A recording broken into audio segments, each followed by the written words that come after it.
What is going on, everybody? This is a crisis party that we actually owe you guys. Dance. Dance, monkey, dance. Dance, monkey.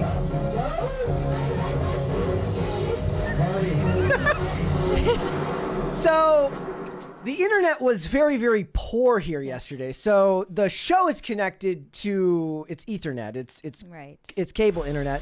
But then the Wi-Fi, the lights, and the crisis meter and everything are all connected to Wi-Fi. And our Wi-Fi router was crap yesterday. At least the one that's specifically designed for all of the post functions for this show. So that was a crisis party that you guys actually earned. Yes. And we are but benevolent gods here at PCC. That was slightly sacrilegious. Guys, my name is Brett. It is episode 794 of Pop Culture Crisis. We are off to an absolutely ridiculous start. I am here with my co-host. Introduce yourself, please. Hello, crisis actors. It's Mary. We also have a $20 super chat to read before we get into it. Shane H. Wilder said, "Happy Taco Tuesday, Brett and Mary. Brett, I finally started the booth at the end. The use of a single mise-en-scène.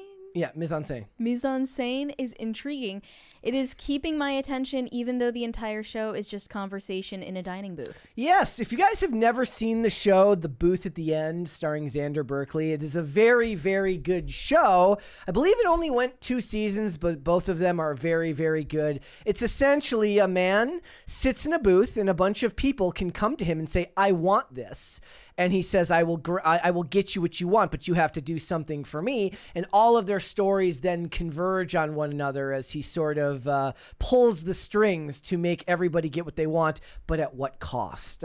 It's a little bit, it's more, if you like my normal recommendations, it might be too avant-garde. It's a bit cerebral. It's not my I mean, I typical like fare. the phone booth more. Yeah, there you go. Like, for me, this is one of those shows, it came out in like 2011, and that type of TV was less common. You know what you should do to get what you want at no cost in the dining booth? You sit next to him instead of across. Well, no, because you have to actually ask it for him that he gives you something to do. And theoretically, and what happens is all of the events connect to both give you what you want but cost you something, so it wouldn't actually work.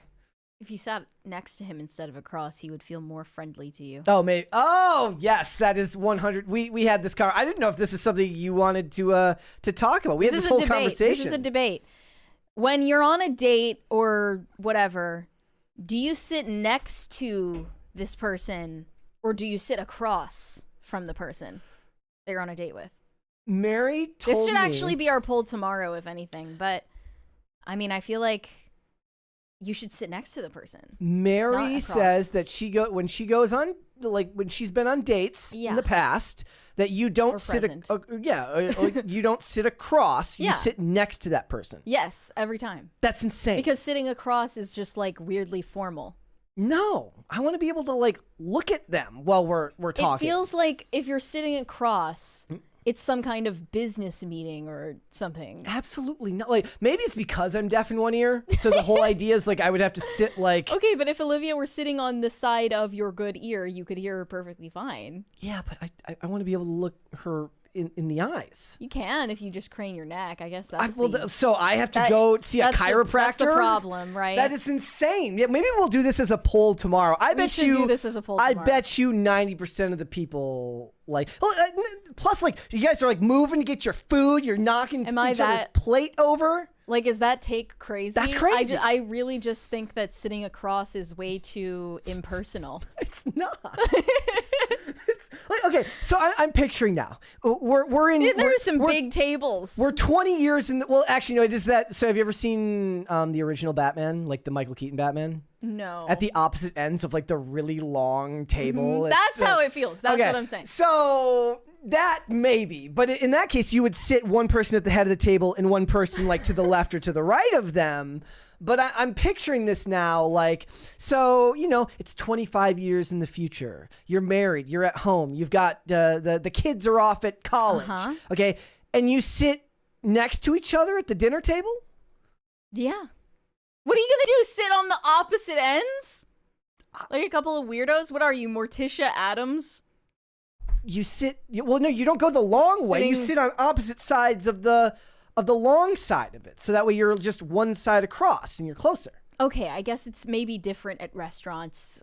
You know, maybe it's just a restaurant thing. I mean, when you said this, the first thing I honestly thought of when you said this is like, I don't think I go to fancy enough restaurants to sit at like I'm even talking if you're at Waffle House and there's a booth, you're not gonna sit across from each other at Waffle House.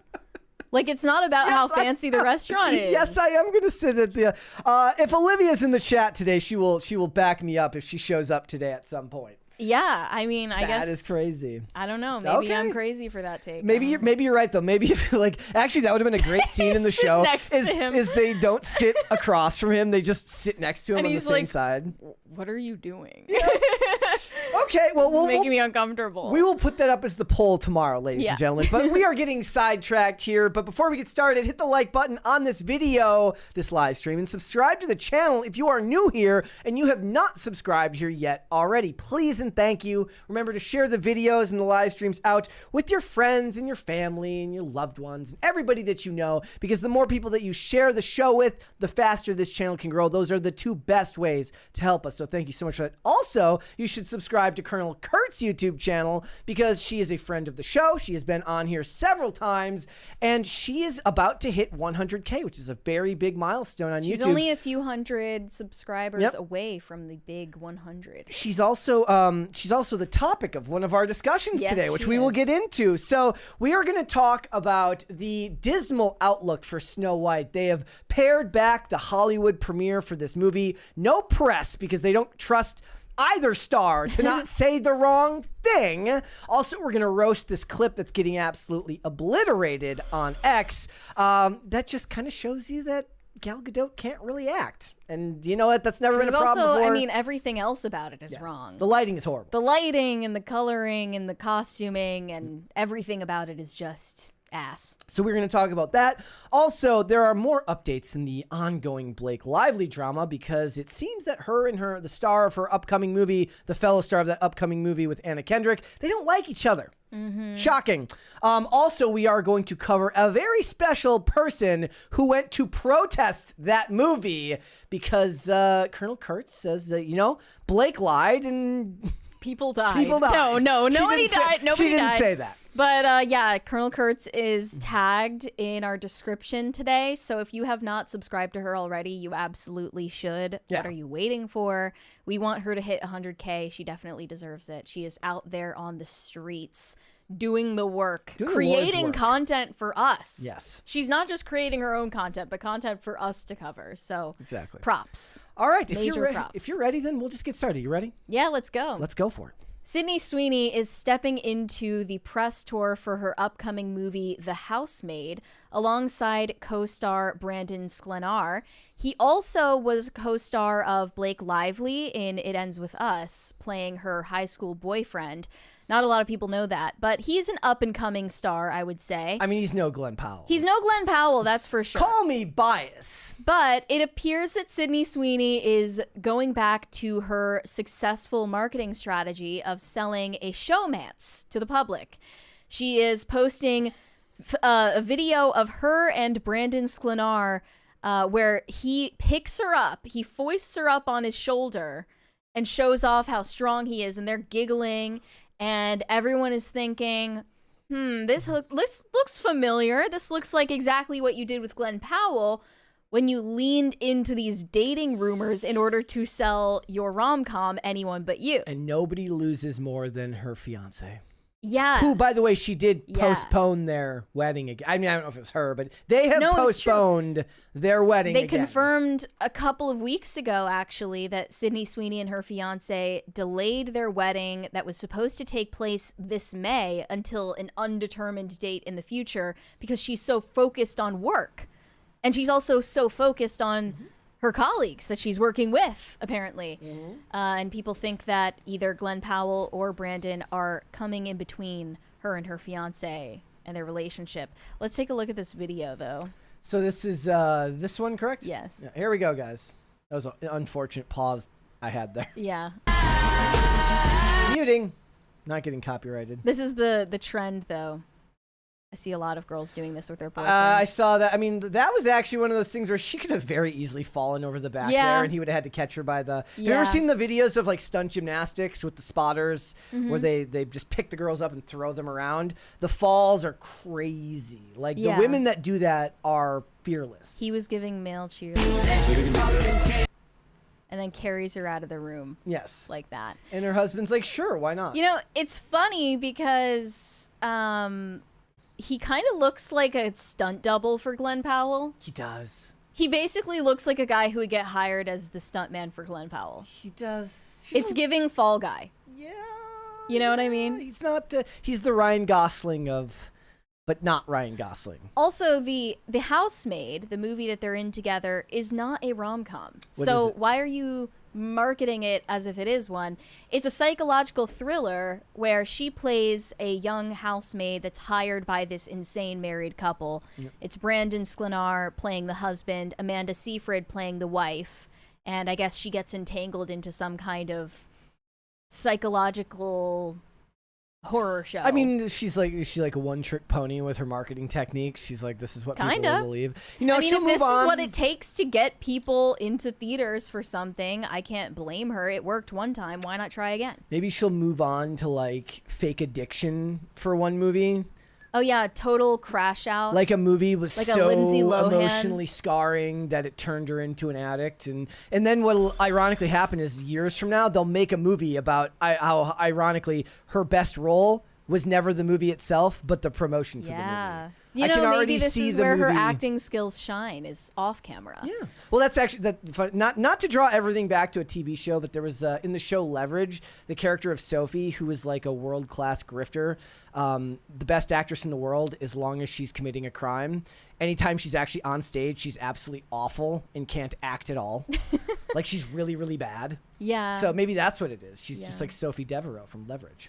Back in January, Sydney Sweeney was also getting clowned on for stepping out with Brandon Sklenar in New York City. They were spotted at a Broadway show together. Nothing work-related, just friendly stuff. On social media, fans speculated about Sydney Sweeney's relationship status and discussed her admitted marketing strategy of stirring up romance rumors. Brandon Sklenar has himself been dating a personal trainer named Courtney Salviolo as far back as 2022. And Sydney Sweeney herself has been with her current fiance since 2018. Yeah, forever. A long, long time ago. She is a forever girlfriend. That's a long... Wait, they've been engaged for that long? They have not been engaged for that long, but they've been together for that long. That'd be a long time to be engaged. But 2018, so that's like, what, 7 years? I have no idea. Yeah, 6 there's years? just no excuse to be dating for 7 years. None whatsoever. I mean, in that industry, given the divorce rates, I'm sure... You know, maybe better to date for 7 years than to get married and then immediately divorced. Well, I'm just thinking pragmatically here. She was with this guy, Jonathan Davino, who's a restaurateur, since before she was big deal Sydney Sweeney, and she was more so a small-time actress. And I'm sure that it's nice to be with someone who understands you prior to fame. But I see... If even Sydney Sweeney can be relegated to the prison of a forever girlfriend, can any of us be spared? I mean, is there really hope? That's the same thing. Is there really hope out there? That's the male equivalent to that is like Jeff Bezos got broken up with, so did Bill Gates. Well, Jeff Bezos cheated on his wife, so... I don't even... Was that ever proven? Yeah. Did he like admit to that? The screenshots that came out of him sexting Lauren Sanchez were from when he was married. Oh. They weren't separated or anything like that? No. It's like the most, like, non-robot... Oh, I'm thinking of Zuckerberg. It's like, that would have been the most... Zuck is faithful. Yes. As far as Zuckerberg seems to be the most... Yes. You know what it is? It's because he came up in the era of the Manic Pixie Dream Girl. He realized what he had and he stuck with it. He's like, I'm not going to lose it. He loves Priscilla with all his heart. He does. His cold, dead, robotic heart. His, you know what it is? I bet you one day, like, he started wearing different clothes and she got freaked out. You think that happened? Because remember he was famous for he wore the blue shirt every day, wore the same thing every day. You stick with the nerd and eventually he'll have a glow up. I mean, you stick with the nerd and eventually his company will go public. Both. Both and. But I personally am in favor of Sydney Sweeney doing the Showmance marketing strategy. It's very old school Hollywood. It's old school. It's a callback. It's successful. It works. It's a proven strategy. It's fun for everyone involved. It's not something that needs to be taken too seriously. And I also think that she should dump her fiance because he won't marry her. I mean, do we know that it's him not marrying her? Do we know that did she hit it big and then suddenly she's like, pump the brakes? Well, in that case, why are you even still with him? If you think that you're such a big deal now and you don't need him, why stay engaged? That's another order of logic. That's farther down the line. I'm saying we don't know who is not putting the wedding forward. Clearly the guy likes her, otherwise he wouldn't put up with her. Or fake relationship with Glenn Powell. Like, he's clearly kind of simping.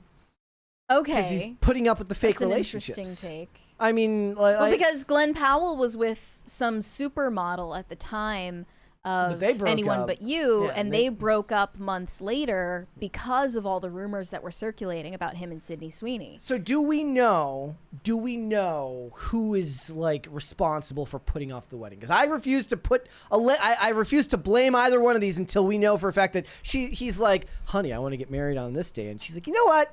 I'm filming a movie that day.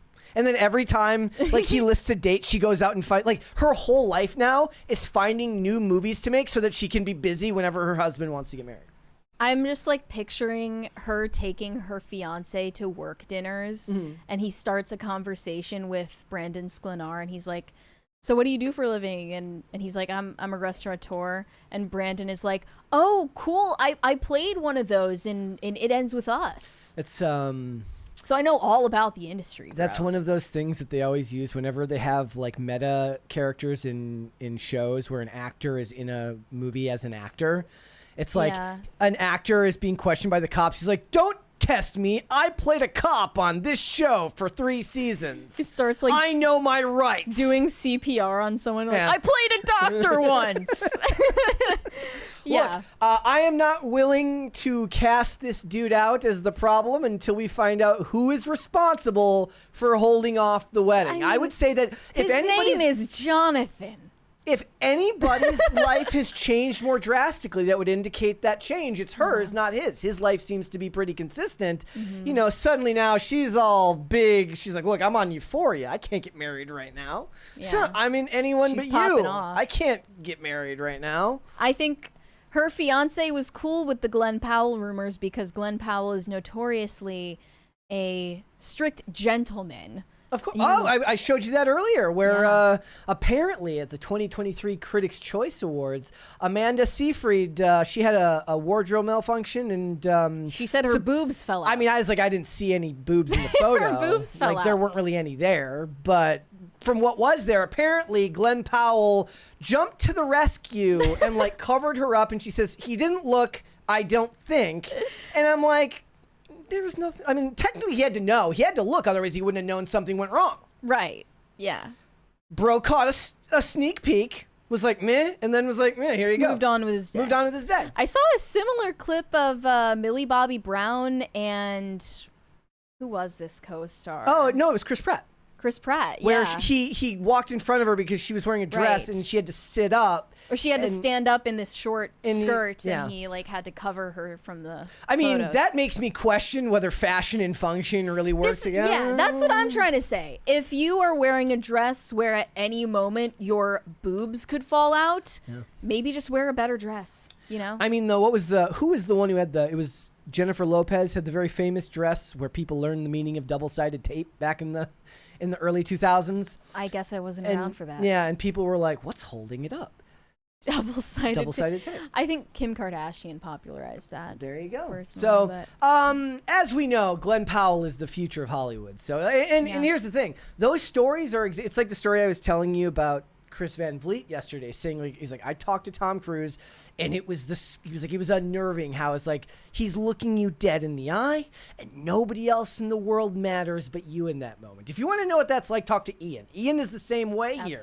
When Ian talks to you, like, you're like, I only dream of family members and future loved ones giving me the attention that Ian is giving me right now. And I said Ian would thrive as a Scientologist. He would. Truly. Yeah, so it's true. Showmance sells, romance sells, and most importantly, sex sells. Yes. At least if you ask Sydney Sweeney, sex definitely sells in Hollywood these days. And in quote from Sydney Sweeney's interview with Cosmopolitan back in 2022 is going viral again and getting lots of negative attention from feminists specifically. We actually talked about her somewhat recent commentary on Hollywood feminism, and she basically said that feminism in Hollywood is an entire facade that women use to cover up for rampant mean girl behavior. Anybody with half a brain that isn't ideologically poisoned understands that to be true because it's human nature. It's one of the reasons that movies of old felt more honest, because they were on. I mean, they still tend to be honest about the worst aspects of men. Lust for power and things like that. But they used to be honest about the worst aspects of women as well. Whether that was, catty behavior, crabs in a bucket. In the same way with women, you want to tear other women down as it happens. Not all women, but it does happen, and it's why it felt so real, because people understood back then, like, Mean Girls is a thing for a reason. There's a reason why the original Mean Girls resonated with so many people, because most people, even the Mean Girls themselves, probably know someone who made them feel that way. Sure, yeah, agree. And I think that it's more interesting to watch shows about female villains, for me specifically. Like, I find that subgenre the most compelling female lately. Villains? Yeah, like Amanda Seyfried playing Elizabeth Holmes was incredible. I think it works for the stuff, like for me and you, it might be a little bit different, because when they put them into the type of stuff that I watch, it's always got to be a question of, why doesn't the man just smash her? Like, if it's combat, they if have it's to something be, like that, yeah. Well, no, it's like they have to be some type of like for instance, in the show Paradise, Julianne Nichols' character Sinatra is like this ruthless businesswoman. And whenever you see her acting, like, she's hamming it up in a way that I just didn't feel like the actress was able to really give the performance that was needed for it. But I understood the role, but I was like, Téa Leoni would have been infinitely better in this role. We have a 20 from the Manic Mustache. Late as usual, but apropos to a belated birthday to Carlos Ray Chuck Norris. Yeah, it was his birthday. Which current actor would play Uncle Lee in Sidekicks 2, or should there be a reboot of Last Action Hero, and why can't Terry Crews be that hero? So if they redid Sidekicks, I would laugh more if they got Clint Eastwood, and instead of Uncle Terry, they get what's his name? They get his son, Scott Eastwood. And then as for Last Action Hero, I only saw it once, and I was very, very young. That's one of those ones that I need to rewatch Last Action Hero, and I need to rewatch the original Running Man. So I have to get on that. I know that Running Man is on streaming right now, and so is Last Action Hero. So maybe I'll do that this weekend.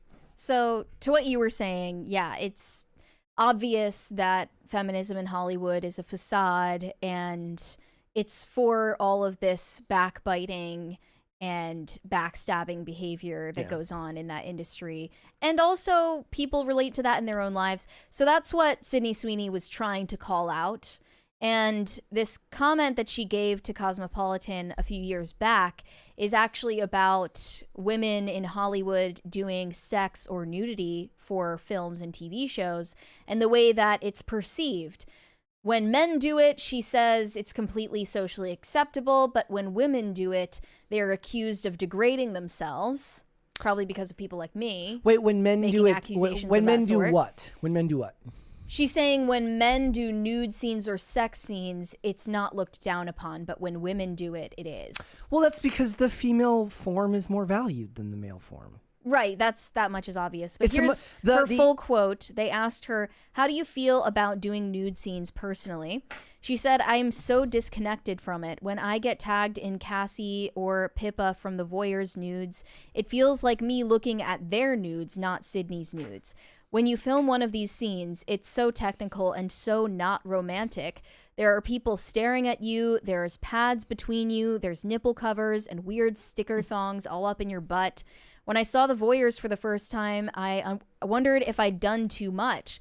I researched celebrities who have done nude scenes, trying to make myself feel better. There are hour-long compilations of world-famous male actors with nude scenes who win Oscars and get praised for that work.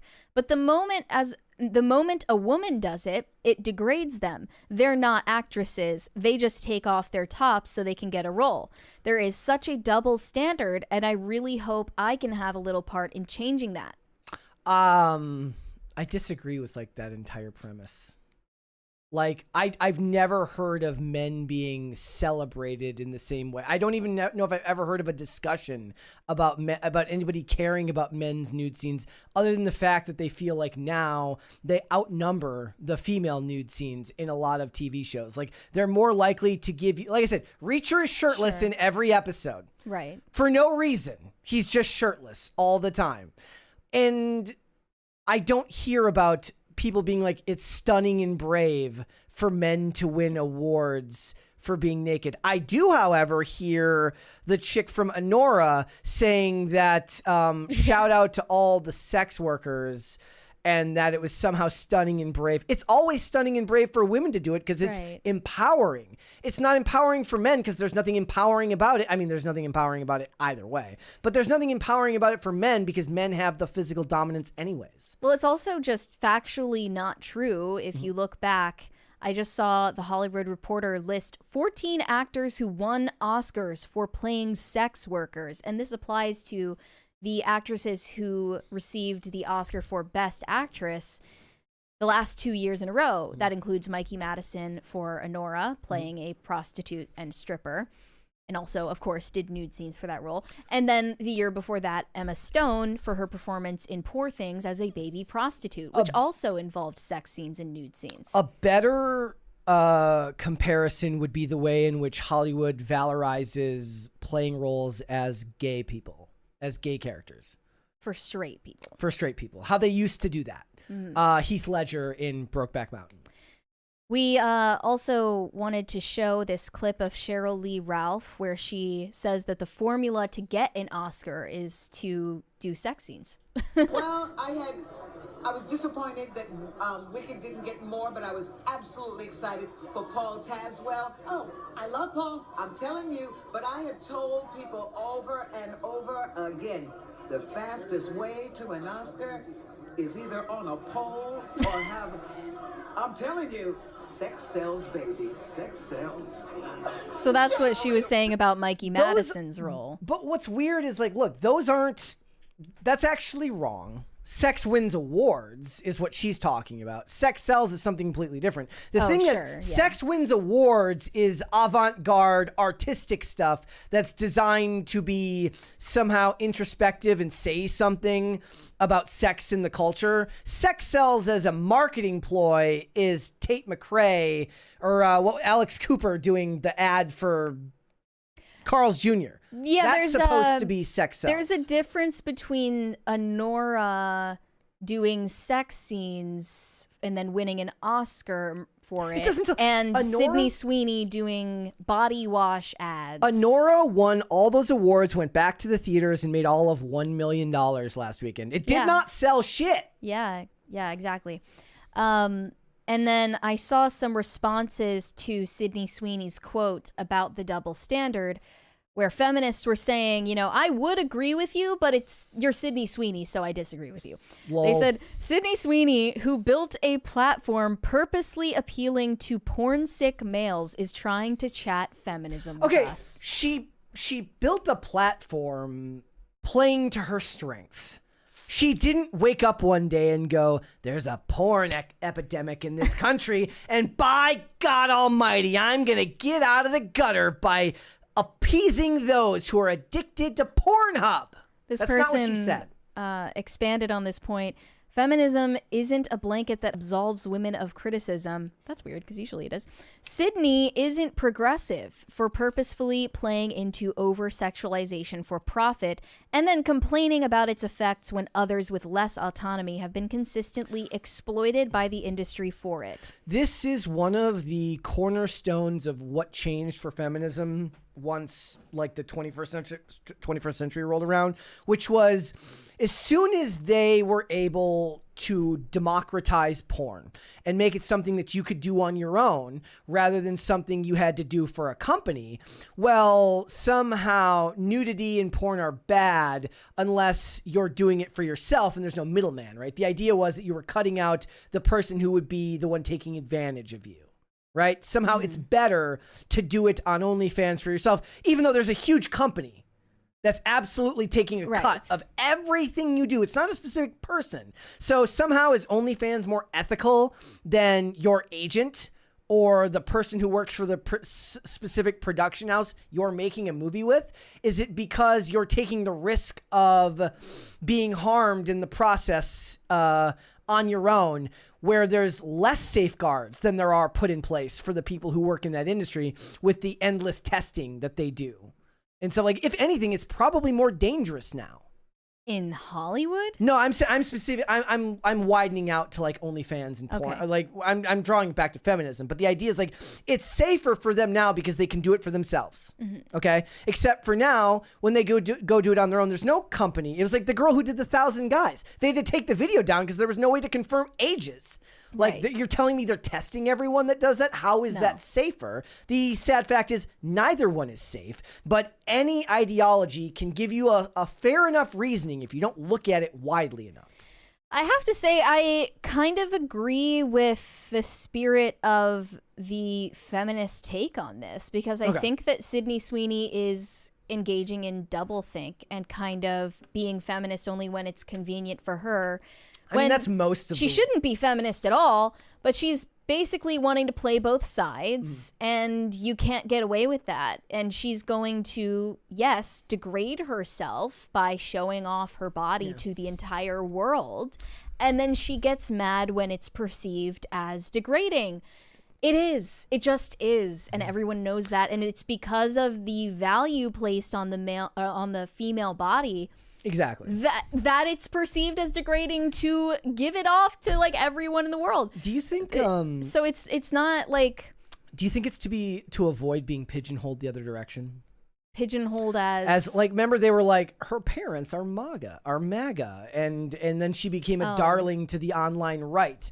Do you think maybe it's a generic response to prevent herself from being pigeonholed? Well, this is something that she said years ago. I think. I mean, then that might have changed. Maybe her point of view has changed, but the types of roles that she's playing have not, and the nudity that she engages in on most of these projects has not changed. And I'm assuming that her basic point of view is that, you know, that should be respectable and that should be seen as artistic. And it's not. It's porn, and people are right to call it degrading, even if they're calling it that for the wrong reasons because they're feminists and they don't understand the crux of the issue. I also saw someone respond to this with an article from the Washington Examiner saying, "It's never been easier to sell sex. The reality for women is bleak." And they are pointing out the success and accolades given to Honora in this article, and also the rise of the online sex industry being taken into the hands of OnlyFans stars. And this is the message that young women are imbibing now, is basically that not only is this the easy way to get fame and money, but it's actually like preferable to live your life like this. It's also the easiest one for them. It's a shortcut, and they can explain it away with basic feminist logic to do those types of roles. Yeah, I think this is like two versions of feminism once again butting heads. You want to really impress me? Make like a movie about like an Amish family that's got that's not that doesn't make them seem exactly evil. Yeah. Like make like a traditional movie about an Amish family or a Catholic family, and don't make them evil. Then win Best Picture or Best Actress. Then I will be impressed. Yeah. Well, she made a movie playing a nun, and Well, that wasn't quite the same. It's not really accomplishing that at all. I wonder how they're going to resolve this battle between the radical feminists who are sex negative and the lib feminists who are sex positive. I don't think there's ever going to be. Those things inherently cannot They agree coincide enough on other issues that they just don't talk. They either don't talk about that one, or it just like the great thing about people on the right is they tend to it does them a disservice sometimes, but they argue all the time because they don't always agree on everything. It's like the meme about libertarians arguing about who's more libertarian. But the right is more open for debate on most issues, whereas the left, especially when it comes to social issues, are expected to rigidly fall in line with whatever is in lockstep at that given time, especially in Hollywood. Right. You're not going to see people falling down on different sides of the aisle on this. And if it does, it's going to become about personal attacks and less about the ideology. So I don't know if this will even be the type of thing that comes up. Like, it's like the ones who disagree with it will stay in their lane, and the ones that do will stay in their lane. The ones who agree with it, sex positive, will stay in the lane of Hollywood where they support it. The ones who do not will stay on Twitter and argue about it, about what is being made. Well, funnily enough, we do have another example of sex selling for an actress in Hollywood. Jessie Cave, who is most known for her role as a child actress in Harry Potter, she played Lavender Brown, has now announced to her following that she is turning to OnlyFans in order to pay off her debts and escape financial desperation. To put it simply, I didn't even want to cover it because it felt so kind of sad. But it's just ridiculous enough. It's just ridiculous because you'll never enough. guess what she's selling on OF. Is it feet? Is it feet? Is it ass pics? None of that. What do we have here? No, it's fetish hair content. I didn't know that this was even a niche on the platform, but she found it, or she's creating it. They say Jessie Cave revealed across various profiles that she is starting an OnlyFans account for her hair. She said in an Instagram video she will be offering the best quality hair sounds and, quote, very sensual stuff. The worst part here is she uses the word naughty unironically. She specified that she will not be posting sexual content to OnlyFans. Her videos will aim to appeal to those with hair fetishes. Well, let's just look at the definition of the word fetish and clarify. A fetish is something such as a material object or non-sexual part of the body, maybe hair, that arouses sexual desire and may become necessary for sexual gratification. I mean, so if you're making fetish content, that's sexual content, no matter how she wants to spin it. Kind of ridiculous to claim otherwise. I'm going to go ahead and Monday morning quarterback here, or Monday morning Quidditch seeker her here. Just sell the feet pics. Just go for the simple. The feet dudes are nuts, and you'll probably make more money. But I mean, imagine how crazy the hair dudes are in comparison. Smaller market, right? More ravenous fans. Yeah. So and if all goes well, a sponsorship from L'Oreal Paris. Right, exactly. So let's take a look at her Instagram announcement about this, and her demonstrating for us what she plans to offer on OF. She looks like the worst hippie on the beach in Mexico that just smells like crunchy. absolute crap. Yeah. Okay. Mm-hmm. I'm starting an OnlyFans. Yeah. Right. Hair stuff. Yeah. So stuff like this. Right. Just going. She's brushing She's her gonna hair need, sensually. She's gonna need a different microphone to actually do the content. Right. Like that. That's the kind of thing. Have you read about this? Is this a thing? The best quality hair sounds. You need to hear the brushing. Is that what people like? The sounds, yeah. So you should mic it, probably. I know, but I can't afford a mic. Swishing it and... Well, don't do it. Don't give it away for free. No, but I need to tell people what I'm offering. You like it, as in, like, in a sexual way. Well, it's like it is a fetish. Yeah. I think. I hope. The I hope just made it so much worse. Slutty Mormon. Like, I'm going for kind of like a very pure aesthetic. Like, I could hide behind it. Yeah. What are you hoping for from all this? And just very sensual stuff with my hair. Okay. I think this could make the big bucks. Any feet or bums and anything like that? No. I think you should get your bum out. I'm So for context, the male voice in that video is that of her husband. Of course it is. And she revealed in an episode of their own podcast that they host together called Before We Break Up Again that he actually came up with the idea. Her husband is the one who came up with the idea her to start an OnlyFans. He saw Amaranth's husband and was like, bet. Let's go. And he also said that he finds it deeply admirable what she's doing. And he doesn't feel insecure about it at all because he says, I'm a modern man.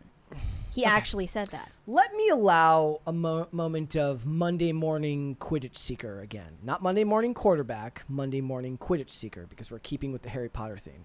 Instead of doing this, given that she was already in Harry Potter as Lavender Brown, might I suggest she go out for the role of Professor Trelawney?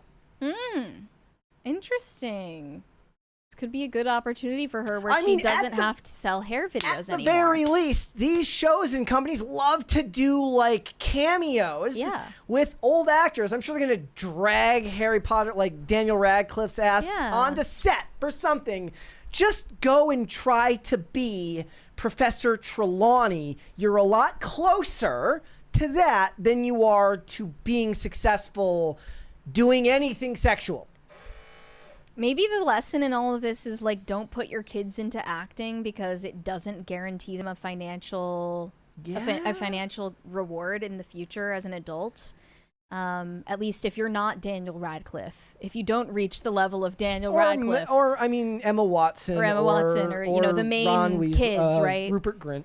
If you're one of the side pieces, it's not going to guarantee you. I mean, what she really needs to do right now. Let me offer you another suggestion. I was reading this article the other day. Vanna White, you know Vanna White from Wheel of Fortune? She makes, like, at one point, at her cheapest, she was making $3 million a year. She works 34 days a year. Yeah. She's a queen for that. Like, that's amazing. She knows how to negotiate. We have a 20 from Pop Culture Junkie. There has always been a split in feminism going back to the 70s and deep throat with one faction thinking porn is degrading versus the body autonomy argument. It's still going on today. Yep. Yeah, they're not going to find a resolution anytime soon. They also show part of her Substack that she has created. So Jessie Cave has made a Substack to document her personal feelings about her OnlyFans venture. And she went into further detail about her decision here. She says, 1 year. I'll try for 1 year. My aim, to get the house safe, cover the arsenic lead wallpaper. I swear, I'm sorry. It seems like she's trying to make this as pathetic as possible. Build a new roof, etc. To get out of debt. To empower myself. To prove to those in the past who have misjudged me that I'm not so sweet. To put time into something I never invested in before. Self-love. Were my years of Harry Potter conventions, in fact, research? It feels like I'm doing something naughty. Something a little effed up. I like that. Ripping up the good little actress rule book. She also clarified that here. rule book was ripped up like decades and decades and decades ago. The good little actress, Miley Cyrus ripped up the good little actress to degenerate pipeline is actually clogged from all of the women getting stuck shoulder to shoulder, trying to make it out the other side. The bottleneck of Lindsay Lohan you can't do and Miley it. Cyrus. They're all fighting each other. Like, they're all not making it quite past it. Yeah. But in her Substack post, she also clarified, what you're about to read are my diary entries as I begin my OnlyFans journey. Everything is a journey. She seems erudite and cerebral and literate. She doesn't seem sexual in the slightest. Yeah, so, maybe this is not the move. I'm not saying you're going to reach House and Habit levels, but House and Habit, makes a good living on Substack and other means. Maybe the Substack route, maybe like I don't know. She says, to make it clear, I am not doing explicit sexual content. However, it is all very new territory for me, and I'm going to be honest about it here, documenting how it's making me feel. So I thank you in advance for your time and reading without judgment. I am sure you understand why these posts will be behind a paywall. So she's not only funding her debt payments with OnlyFans, but also the Substack about the OnlyFans journey. Is this kind of meta? You would know this maybe better than me because I don't know anything about like fashion brands or like is she going to be able to get like sponsorships from hair care companies? No. Okay. No. If she were an actual celebrity, she'd already have those commercials. Yeah. She wouldn't need to start an OnlyFans about her hair in the Like, first did place. she just skip the cameo phase? Yeah. Yeah, just fast-tracked all the way to OnlyFans. No cameo. Yeah, no anything. She just went straight for online sex work. And I don't care what you say. It's fetish content, therefore you are selling sex online. I don't care if you say that it's just non-sexual part of your body. That's not the point. If people have foot fetishes, that's sexual. Feet are not inherently sexual. It doesn't matter. This topic just kind of destroyed my soul a little bit. Let's we have just another move on. 20 from the Manic Mustache. Or sorry, no, this is from Mr. Moose Knuckle. You guys should look into the crazy situation with Aaron Goodwin from the ghost hunting TV show Ghost Adventures. His wife tried hiring a hitman on him, and her quotes after being caught are absolutely wild. I read the general story. I just saw that she tried to hire a hitman, and I was thinking about like, what percentage of the people online that purport to be hitmen are like just cops? Yeah, I mean probably most of them. Most of if I had them? to guess. Like, You kind of have to. It's a thing where you have to know a guy. Not that I'm speaking from experience, but I it sounds like a mean, thing where you need to know a guy. you have to go on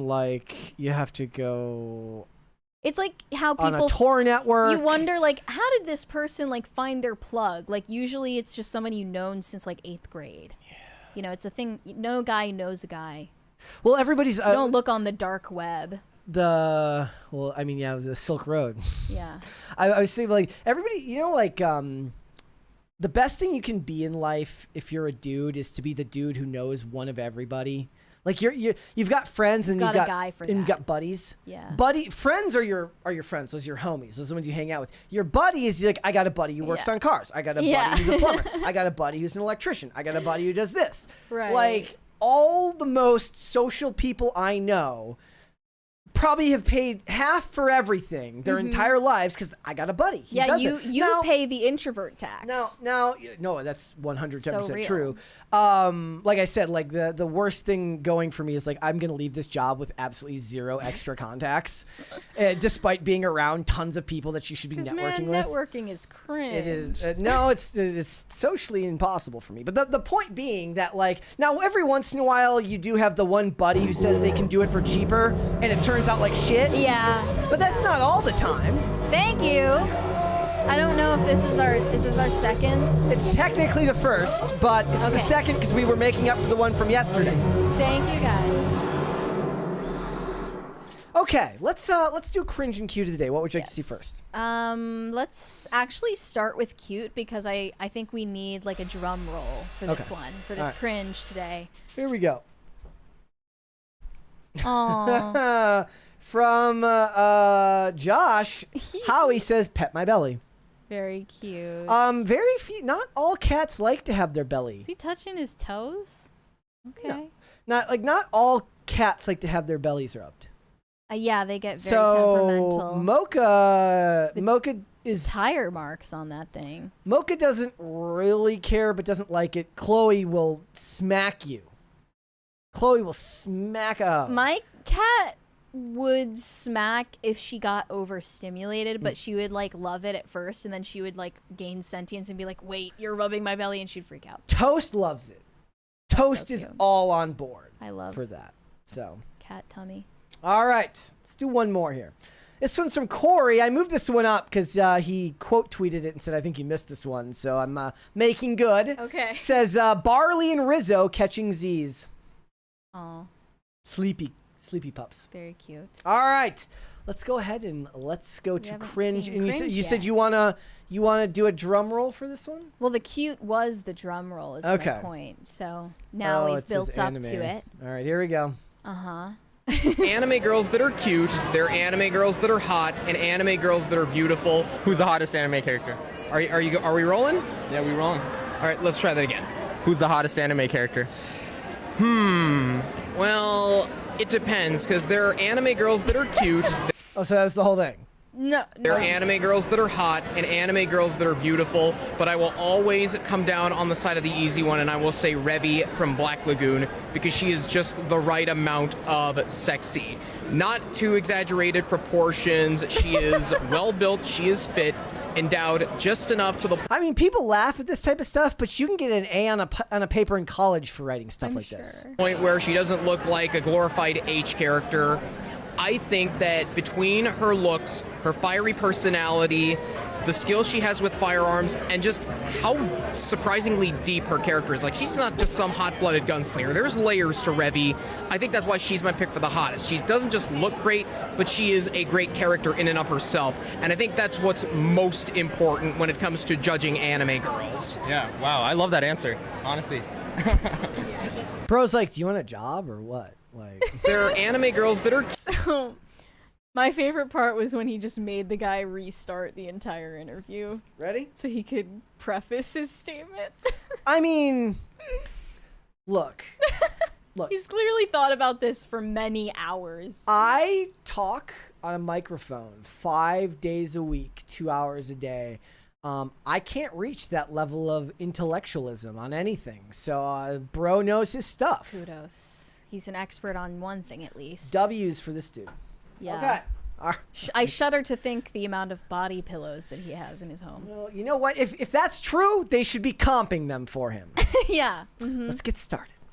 Out of fear of Rachel Zegler, Disney is deciding to scale back all of the press for Snow White, not only by completely foregoing a premiere in the UK, but also not allowing any outside outlets or publications to interview the stars in their Hollywood premiere of the film.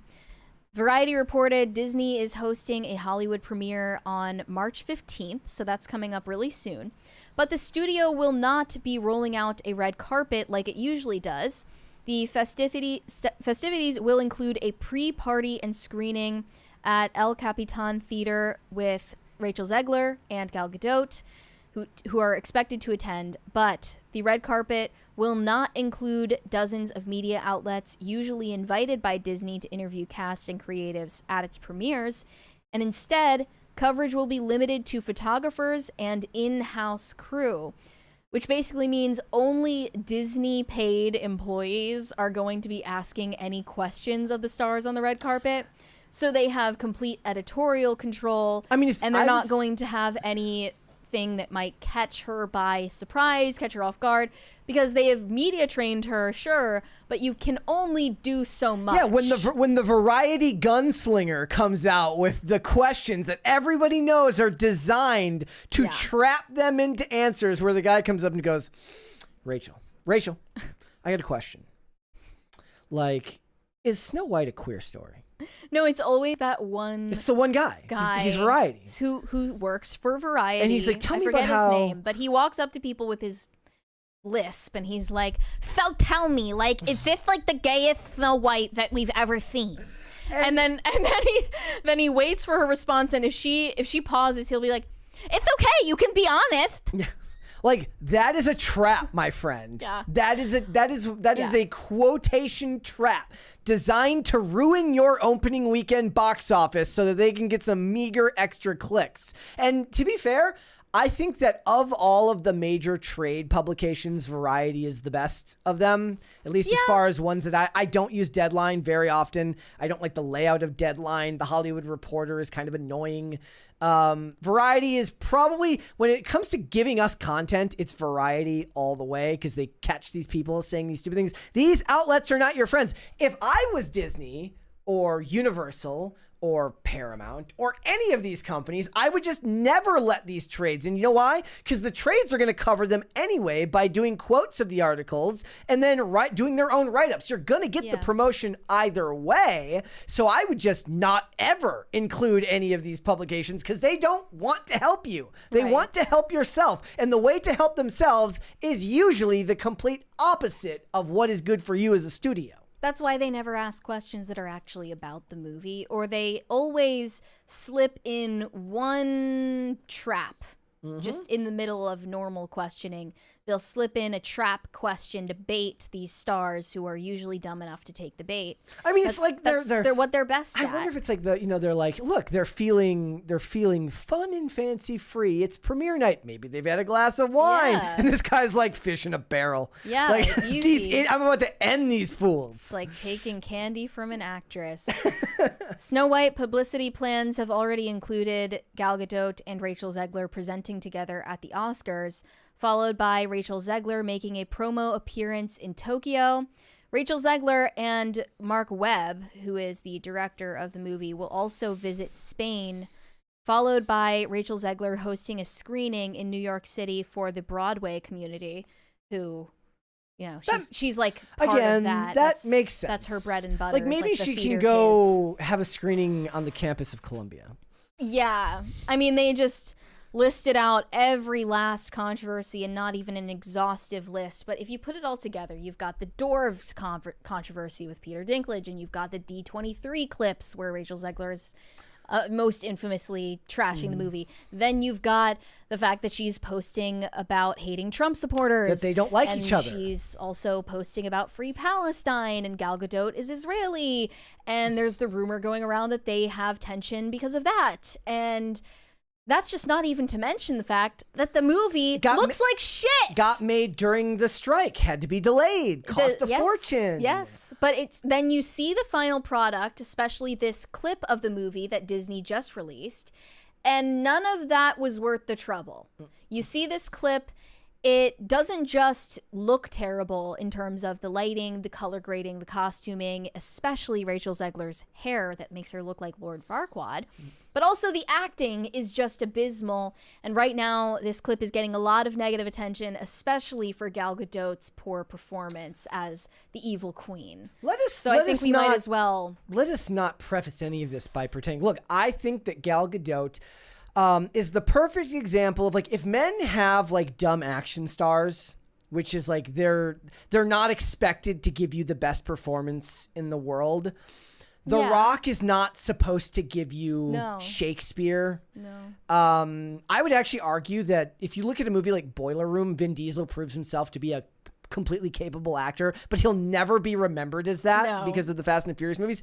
Women could also have the likes of a Sydney Sweeney, who doesn't need to be a great actress because of sex appeal. Gal Gadot doesn't have to be a great actress because she's charming. She has a nice smile, and picking the right roles is tantamount to making your career work on an upward trajectory. The reason Wonder Woman worked so well is she's a fish out of water and she's likable, and given her role in that, and then, and again, Fast and the Furious movies, what does that have in common with Vin Diesel, right? She is that example of that. So you're not going to Gal Gadot expecting, I don't know, what's it, Helen Mirren level acting. No. But let's watch this clip. Still, like, even though our expectations were low, but we were still disappointed. Again, it doesn't give her a pass because, you know, you still call it out when you see it. Yeah. Here we go. It's not up on screen yet. Please. You were saying.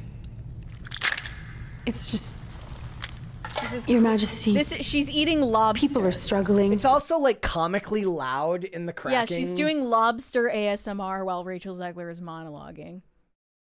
And it may not be much, but when I was young, my parents and I we'd pick apples. Would somebody turn the high dynamic range down in this shit? Why is everything black so tainted with white?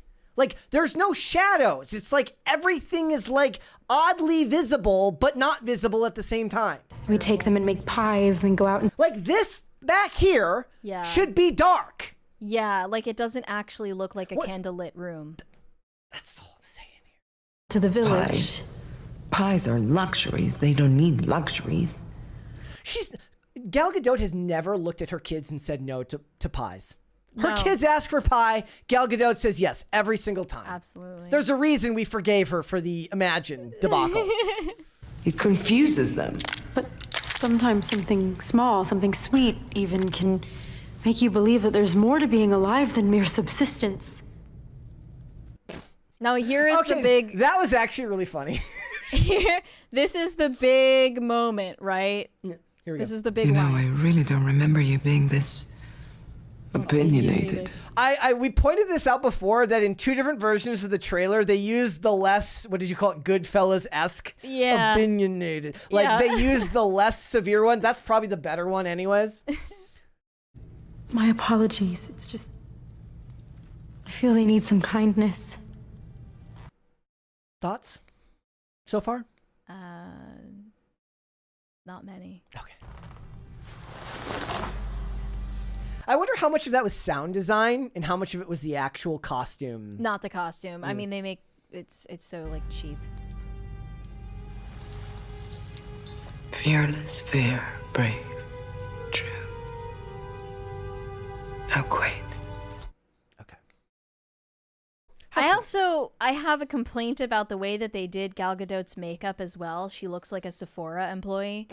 Like she doesn't look evil. She looks like she got her makeup done at Sephora for prom. Yeah.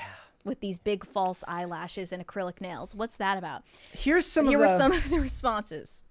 One said the cracking sounds were doing more acting than Gal Gadot. I mean, that was very clearly boosted in post. Like that, those were fake crack. Like some dude in second unit photography had to go up to a microphone with a freaking thing go, Yeah. and then they piped that in. She will never be Charlize Theron. I think Charlize Theron did a way better job as Evil Queen. Another one said, I never thought it was a good idea to remake Disney's first animated feature, but to remake it and poke fun at it or try to point out its flaws, which is what the I really don't remember you being this opinionated line feels like to me, is so misguided. Mikey Harlow says, I can't wait to hate watch this. This is also kind of letting us in on what the new story is. Rachel Zegler's Snow White is not Snow White as we know her. This is an entirely different character that they have kind of melded together with, like, Robin Hood, basically. She is advocating on behalf of the peasantry, the commoners, to her evil queen stepmother, who is a capitalist, elitist billionaire, I guess. Remember, Robin Hood wasn't stealing from the billionaires. He was stealing from the government. She is, like, Gal Gadot in this clip is quite literally, like, doing a Marie Antoinette impression while eating lobster with comically loud cracking sounds. She is out of touch and rich and evil because she's rich. And Rachel Zegler is advocating for the poor people. I love this one. I love her lack of energy. Go, girl, give us nothing. Go, girl, give us nothing. Yeah. Yeah, but you can see they added all of this political subtext that was never part of the original story and never part of Disney's version of the story prior. Yeah. Had nothing to do with that. It was entirely a story about love, jealousy, loyalty, and betrayal, and not anything meta-political that we just watched. And here's the thing, guys. Like, for both of them, oddly enough, had this been a better made movie, and if she didn't kind of ruin it for herself, Rachel Zegler is doing better at picking her roles than Gal Gadot is with this role. So Gal Gadot in the past has leaned into her strengths by playing roles that kind of, highlight what she's good at.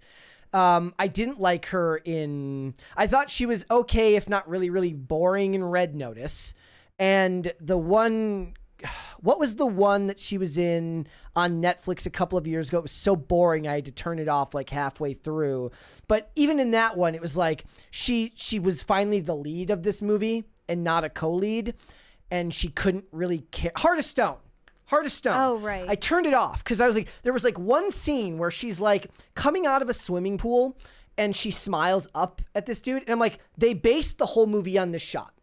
They think that they can make this movie survive on one moment of her seeming charismatic. The rest of it is just her not really being able to carry a scene, and the bad guy wasn't charismatic enough to really carry it for her. So in the past, you know, she wasn't the lead act. Even in Wonder Woman, one of the reasons Wonder Woman 1 was so successful is because her and Chris Pine had great chemistry. Okay, so that requires another person. Fast and the Furious is an ensemble cast, so she's not really the lead of that movie. But Rachel Zegler, despite her shortcomings on the press circuit, has picked roles that should theoretically play to her strengths, whether it's West Side Story, which bombs because it was COVID and nobody wanted to see West Side Story, but it's a musical, it plays to her strengths. Hunger Games had a bunch of music, plays to her strengths. Nobody went to see Y2K, that one's a bust, but that was her trying to get like art house credit. Yeah. She's doing a better job at picking her roles. She's not even Florence Pugh. Like, You mean Gal Gadot or Rachel Zegler? Rachel Zegler. Yeah. Like, she's not even Florence Pugh. What do you mean Like, by that? Florence Pugh is getting more credit Oh, yeah. than Rachel Zegler is. Yeah, but Rachel Zegler is younger, so I'm assuming that by the time she's in her late 20s, she'll be on the level of Florence Pugh. Bellicose Hyperbole says Silent T and Gadot. No, you go listen to any interview with her. It's Gal Gadot. That's how she says it. She So has corrected the record. when on somebody that. tells you who they are, listen to them. Yeah, I don't understand why Gal Gadot was the choice for this, but then the question is, who else would have played this better? Which one? The Evil Queen. Who would have played the Evil Queen better than her? Like any obvious example. Would it come have to mind? be? Are we talking her age range? Yeah. I would have to think about it. I was just thinking it had to be someone who's less traditionally like pretty, and Anya more like Taylor-Joy. the way that, well, Anya Taylor-Joy is too young, but more the way that Angelina Jolie did Maleficent, because she's super striking and scary looking if they do the makeup and lighting the right way. Yeah, they get like I never She's saw that obviously- movie, but I remember the stills and Yeah. she had like they like hollowed out her eyes a little Right. bit. Older actress, I guess, like 50s, 40s. Are we talking? Oh my god, Let's say 40s. I would have to sit on that one for a Yeah. while. You know, it'd be an interesting one, and they would never do it because she's not really a movie actress. Would be to try and get Jennifer Morrison to do it because she played what's her name in Once Upon a Time. Well, no one else really comes to mind to play Snow White either, because there's just a complete lack of Gen Z talent in Hollywood these days, from what I can tell. And most of them are getting propped up for reasons other than their talent. Kate Winslet, Kate Winslet to play the Evil Queen? Natalie Portman. No, not Natalie Portman. She looks too nice. Natalie Portman looks nice. Oh, Cameron Diaz. She's coming back. Oh, that might have worked. She has the striking facial That might have features. worked, yeah. Yeah. Cameron Diaz would have been good. Mm-hmm. Yeah, I don't know. It's not looking good for them. It really is. You listed off so many. Like to be fair, like if they make any money, it's to their credit because they've had literally everything working against them. It is almost like somebody had a Snow White doll and they're pricking it with the So if they win in the end, it will be against all odds. Christina Ricci. Oh, good. Yeah. Good But she also played Morticia in Wednesday. What's funny is I've been watching. Right. Did anybody here ever see the show Saving Grace with Holly Hunter? It was a show about this woman who can see an angel, and she's connected to this dude who's on death row, and it's really, really weird. And in that show, Christina Ricci just randomly shows up for 3 episodes. I was like, what the hell was she doing on TV in 2007? Actually, I had that wrong. Christina Ricci was not Morticia on the Netflix show. She was one of the teachers. Yeah. One of the villains in the series. But Jennifer Connelly, probably not. Jennifer Connelly hasn't really aged. And she also doesn't look evil at all. Yes. She wouldn't play as evil. Ooh, Courtney Cox. That's not a bad suggestion either. That's a good idea. Like that, and what was the other? It was Courtney Cox, Cameron Diaz, and what was the other one that somebody said? And Christina Ricci. And then I liked somebody else mentioned Sarah Palin. Kate Winslet? I think that the other ones are better suggestions than that. Yeah. Kate Winslet's almost too predictable. Yeah. So that's an interesting. Those are a bunch of. Somebody said Kate Blanchett. Or no, I just saw Kate Blanchett. Nobody said that. Tilda Swinton? I thought that, but then I was like too anemic. Makeup. Yeah. Use makeup. Like that was the funny thing is that was the first name that came to my mind, and I was like, No. All right, let's read these. Pop Culture Junkie said, as I watch my stocks sink lower than Snow White's first weekend projections, I am so glad to have you both to sweeten the tears falling in my mug as I cry in my beer. Thanks much. You're welcome. Always happy to help. I'm sorry to hear that you're going through a financial downturn right now. Red Snow said, I like sitting across from the person. I want to look at you and display that I'm showing you my attention. Even at my own home, I want the same. Okay. Yeah. I guess I'm just weird.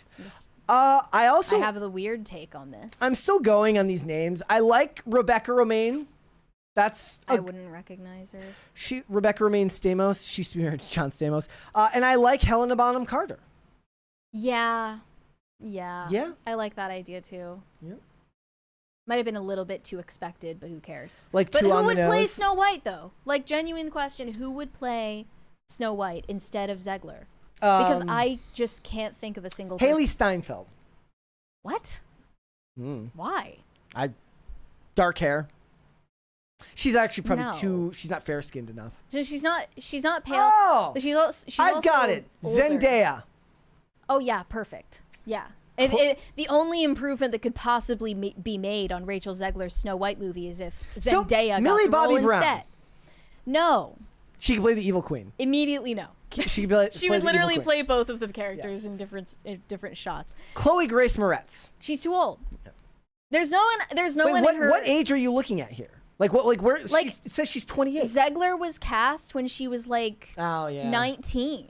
You like Elle Fanning, but she's probably too old now too. She is too, yeah. There's just no new talent, no new faces.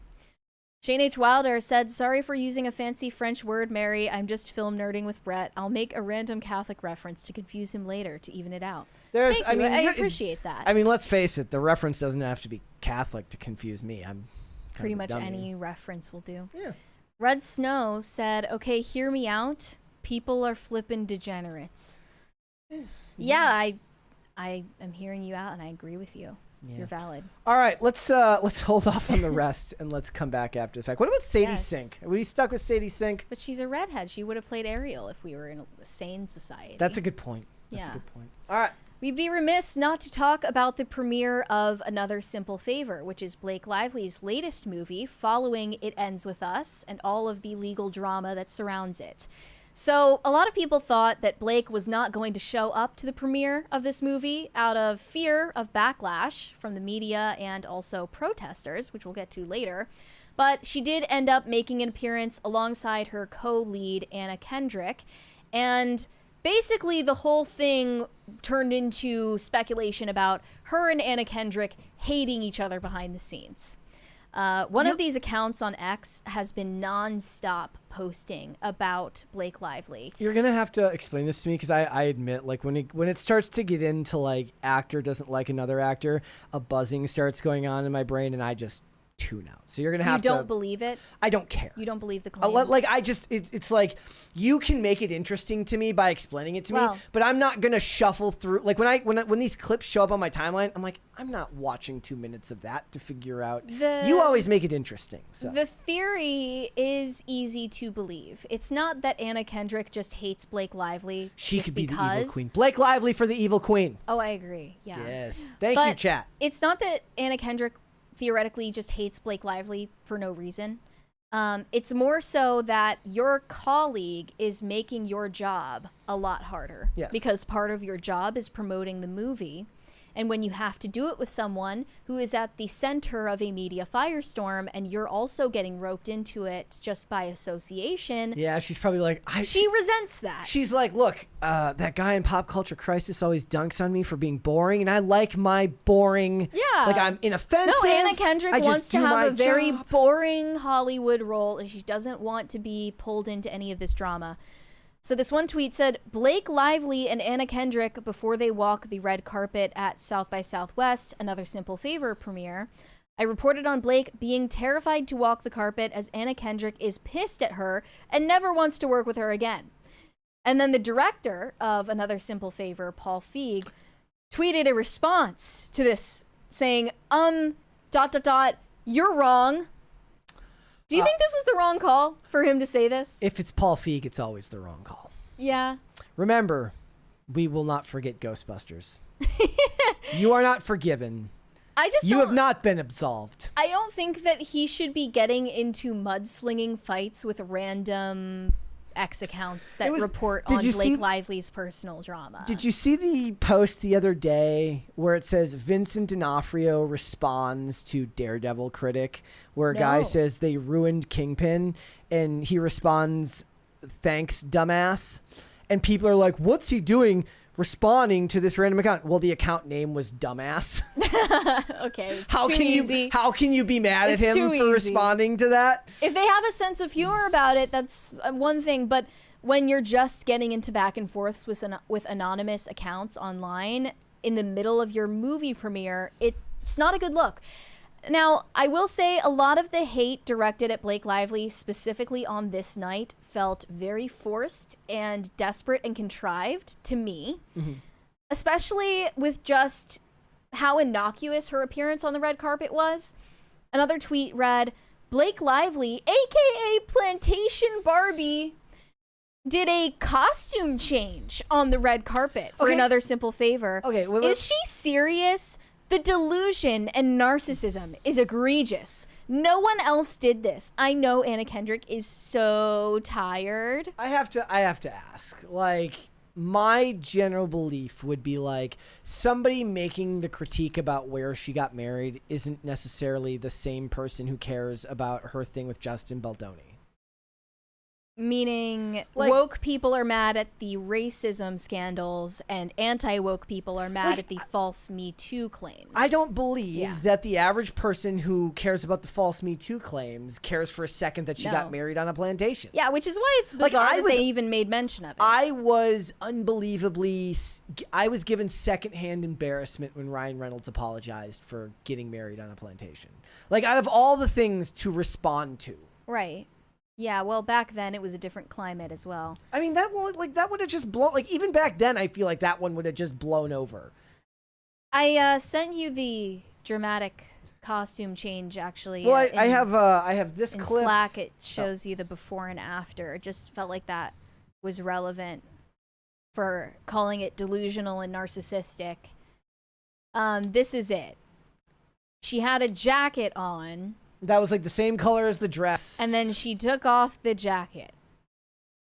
I mean, I don't know about you. That's the most delusional, narcissistic thing I've ever seen a celebrity do. Ever. Nothing tops this. Yeah. I mean, I know if I were Anna Kendrick and I saw Blake Lively take her jacket off, I would be absolutely fuming.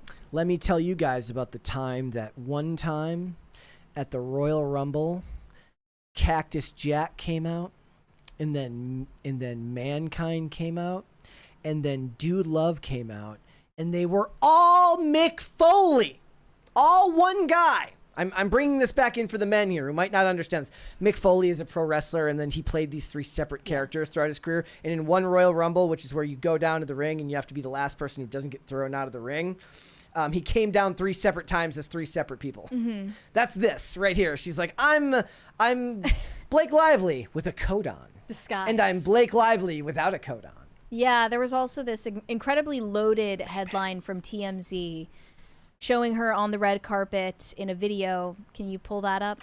Is that the one? Blake Lively is setting up for the perfect shot on the red carpet at the Another Simple Favor premiere and putting a pause on photos to make sure her skin looks just right in the snaps. Is it that deep? Like, is it that serious? Yeah. Like, I know She we're told not, people to wear their florals. Of course she cares about this type of stuff. we're not like Blake Lively stands on this show, but are we mad at the fact that she's taking pictures on a red carpet for her own movie? Who is that guy? It's one of the other actors. It's not Joe Manganiello, is it? Not sure. Okay. I don't care. This doesn't bother. This is so lame. So then, here's what's more interesting. Not quite Oompa Loompa, but... What? They started going down the line, and then press thought this was the perfect opportunity to catch Anna Kendrick, and they wanted to have her comment on Blake Lively's legal drama with Justin Baldoni. Yeah. So they asked her, you know, how do you feel about, like, the release of this movie with, like, what it says about everything that's going on in the world or something really vague like that, just seeing if she would catch it. And this was her extremely media-trained response. Other thing I want to ask you, how do you feel like how does it feel like the movie's being impacted kind of by everything happening around going on in the world? Why, what happened? I did ayahuasca and the last year of my life is just gone, but I've heard the movie's amazing. Wait, thank you. Beautiful. Beautifully amazing work. And I know a lot of actors could learn from this. But they said, my favorite trend is press trying to get non-existent tea and underestimating Anna Kendrick's wit and intelligence in the process. This is kind of turning She's five steps ahead of any conversation. I'm turning her. This is me literally turning around on Anna Kendrick. You're slowly pulling me. You're changing your mind. I'll never forgive her for being just a wooden block of wooded wood in The Accountant. Yeah. But, you know. There was another clip where they ask her, what does it mean to be working with Blake Lively again? And this was her short response. What does it mean to be working with Blake again? Oh, we're talking about you all day. Okay, that one feels like shade. Oh, you know. That one does feel like. The thing is, on the press tour for the first movie, just called A Simple Favor, they actually had a running joke where Blake and Anna Kendrick acted like they hated each other in all of the interviews. And it got to a point where people weren't sure if it was kayfabe. So I don't know if they actually clash or if it was still just a marketing tactic because they're adversaries in the movie. It's right under the same guise as Sydney Sweeney having her own marketing tactics. And I buy that. Showmance or maybe some sort of frenemies version of that. And then there was this other clip of Blake and Anna Kendrick on stage at South by Southwest where everyone was saying it's clear by their body language that they hate each other. So what happens in the third one? No, I'm joking. Capri and Rome, honestly. So Paul, we really wanted to make this second movie, and Anna Kendrick looks closed off. He wanted to shoot in Capri, and I was like, that sounds amazing, but it's very expensive, and let's just, you know, shoot in Connecticut. She's not looking at Blake. I didn't understand why. Down I at mean, the floor. this is like a whole thing that people do where they analyze body language at these press junkets. One of the things they tend to ignore when they do that is like, do you remember? People in the chat will remember. Pepperidge Farm will remember all of the press junkets that were going on during Infinity War for Marvel. And Brie Larson would be on these press junkets with the other guys, and they would like clip these moments where it looked like everybody hated her or like she was annoying everyone. But it's like they've been doing like 30 of these interviews. Like that would annoy anyone. Yeah, like, and even if true, it's like you could be annoyed by something one time and not hate a person. Right. Though it is their job to not let that show on camera. Right. And this just looks more like she's uncomfortable on stage. It's giving the same vibes as Rachel Zegler and Gal Gadot presenting at the Oscars, though. Well, then that is them not liking each other. If There's a distance there. She's not looking at Blake while Blake is talking. And now I want to. And holding her wrist like that. Maybe they're committed to kayfabe like wrestlers used to be, where the good guys were never seen hanging out with the bad guys off camera. Yeah. Or in this case, on a different camera than the movie camera. Could be some 4D chess marketing ploy. And like it's just magical, and they sell hats. That crazy, beautiful hat was just a hat in a store. Like humans buy that. Okay, she's doing the she's doing this. She's like that's kind of rubbing her That's a arm. self-soothing thing, but that Yeah. could just be because she's on stage. I don't know. I think it's entirely believable that Anna Kendrick resents having to work with Blake while Blake is the center of attention for all the wrong reasons. And she is equally a lead in this movie and has to answer for Blake's own PR pitfalls. She's like, ugh. It's not hard for me to believe. Leave me out of it. No, Blake came to us with, I just found this hat and go, wait, like. I mean, if I were her, I'd be annoyed I had to be on stage with him. I don't know what's going on with that. But actually, I want to get to the most interesting thing that happened at the premiere of Another Simple Favor. Justin Baldoni supporter protests at Blake Lively's Another Simple Favor premiere. She crashed the event and stole the spotlight. This happens to be a friend of the show, and she is tagged in the description of our video today, Colonel Kurtz.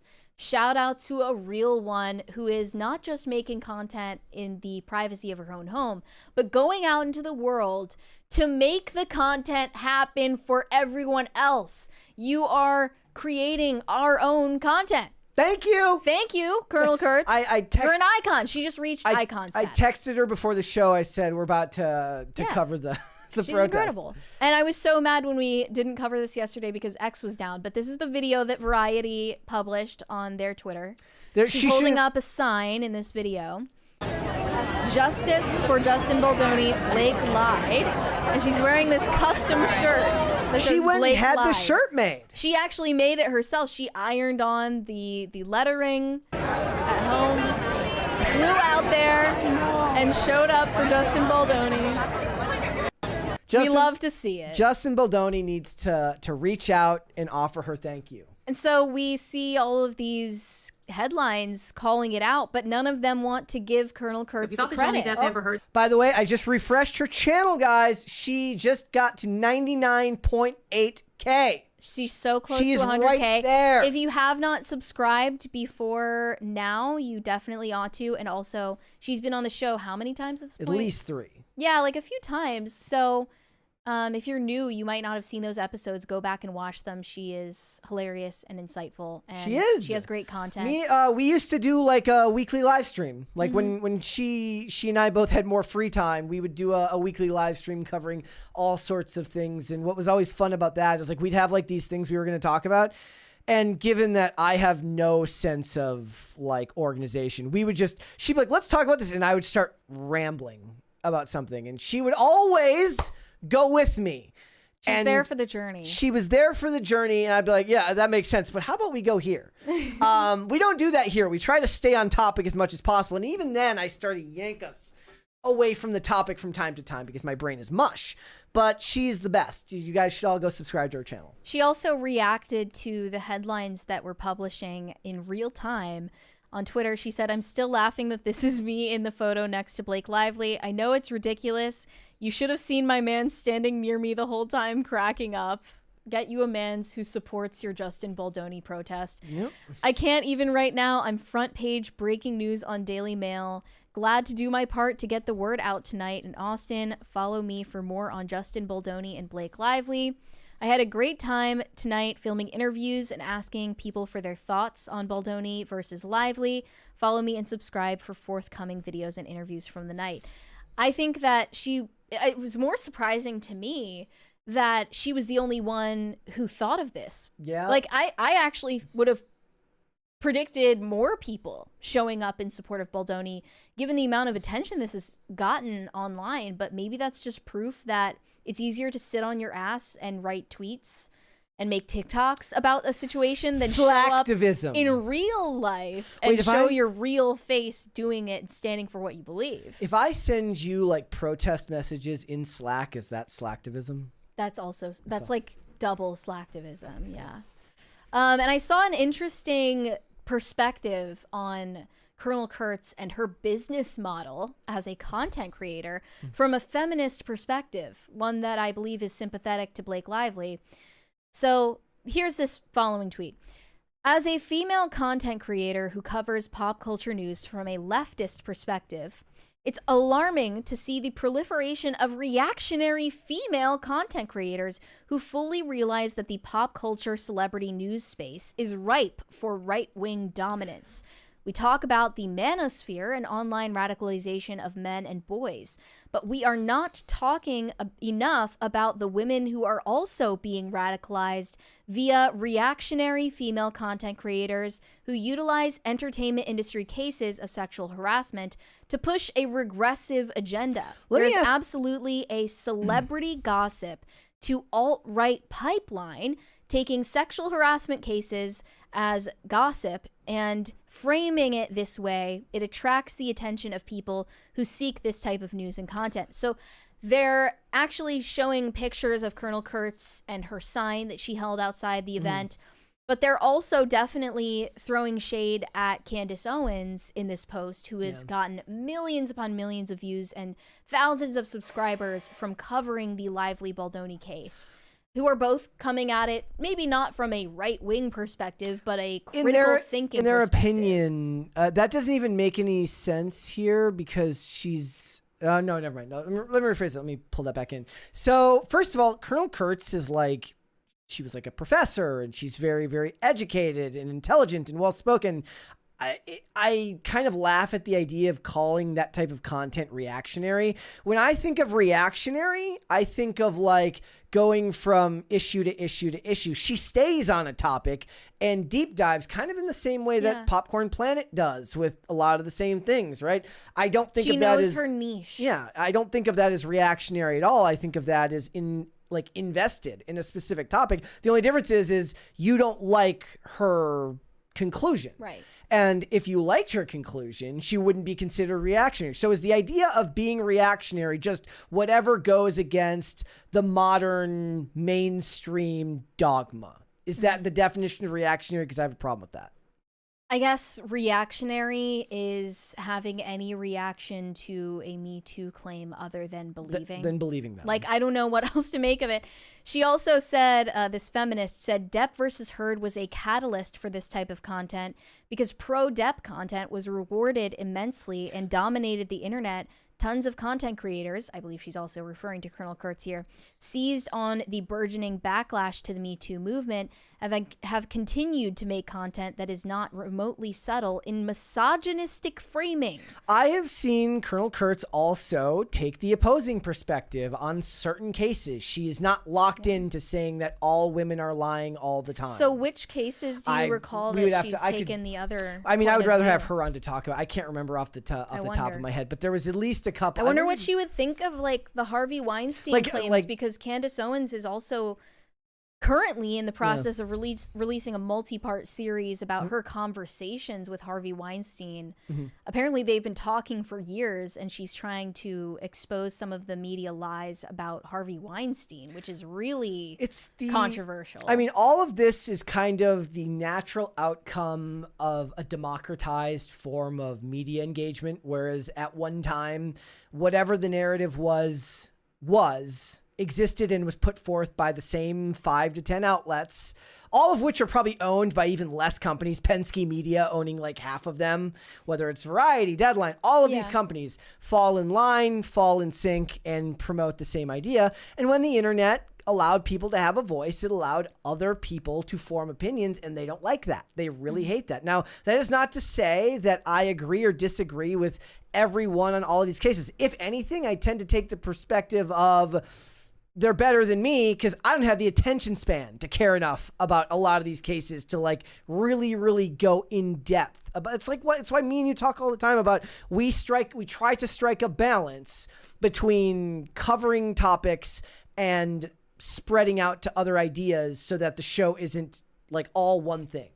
Like even today, we had like when we were covering the stuff at the beginning with Sydney Sweeney, I said, is this too close to the thing about Lavender Brown to do them both in one day? Like it's all about finding a balance, but other people who do care about treating it like a form of reporting as opposed to just being a pundit, it's different. And it's not fair to them to act as if just because they go against the mainstream prescribed narrative that they're somehow, alt-right? That's insane. Yeah, Colonel Kurtz is like, if we're talking about her and not just a generalized statement, She is totally like a lib. I know that because I'm conservative and we disagree on just about everything, especially in regard to sexual politics and like relationships and morality. Like we're totally at odds on those things. But I understand it's just the general principle of the thing. You cannot let the Me Too movement run roughshod over innocent people, however many times that happened, and expect there to not be an equal and opposite reaction, and that's what's happening now. Yep. That pendulum always swings back the other way. Let's read the rest of these super chats, though. Shane H. Wilder said, both are bad, but what is worse, a hair fetish or a foot fetish? What's next? A right... Do you mean pinky cuticle fetish? What about like Weird. Could be worse. Could be a hairy foot fetish. Toe hair is the next iteration. Guys, I was wondering, is she going to sell her hair? Like, are people going to be harvesting her DNA with this? I see people in the chat mentioning the gongo.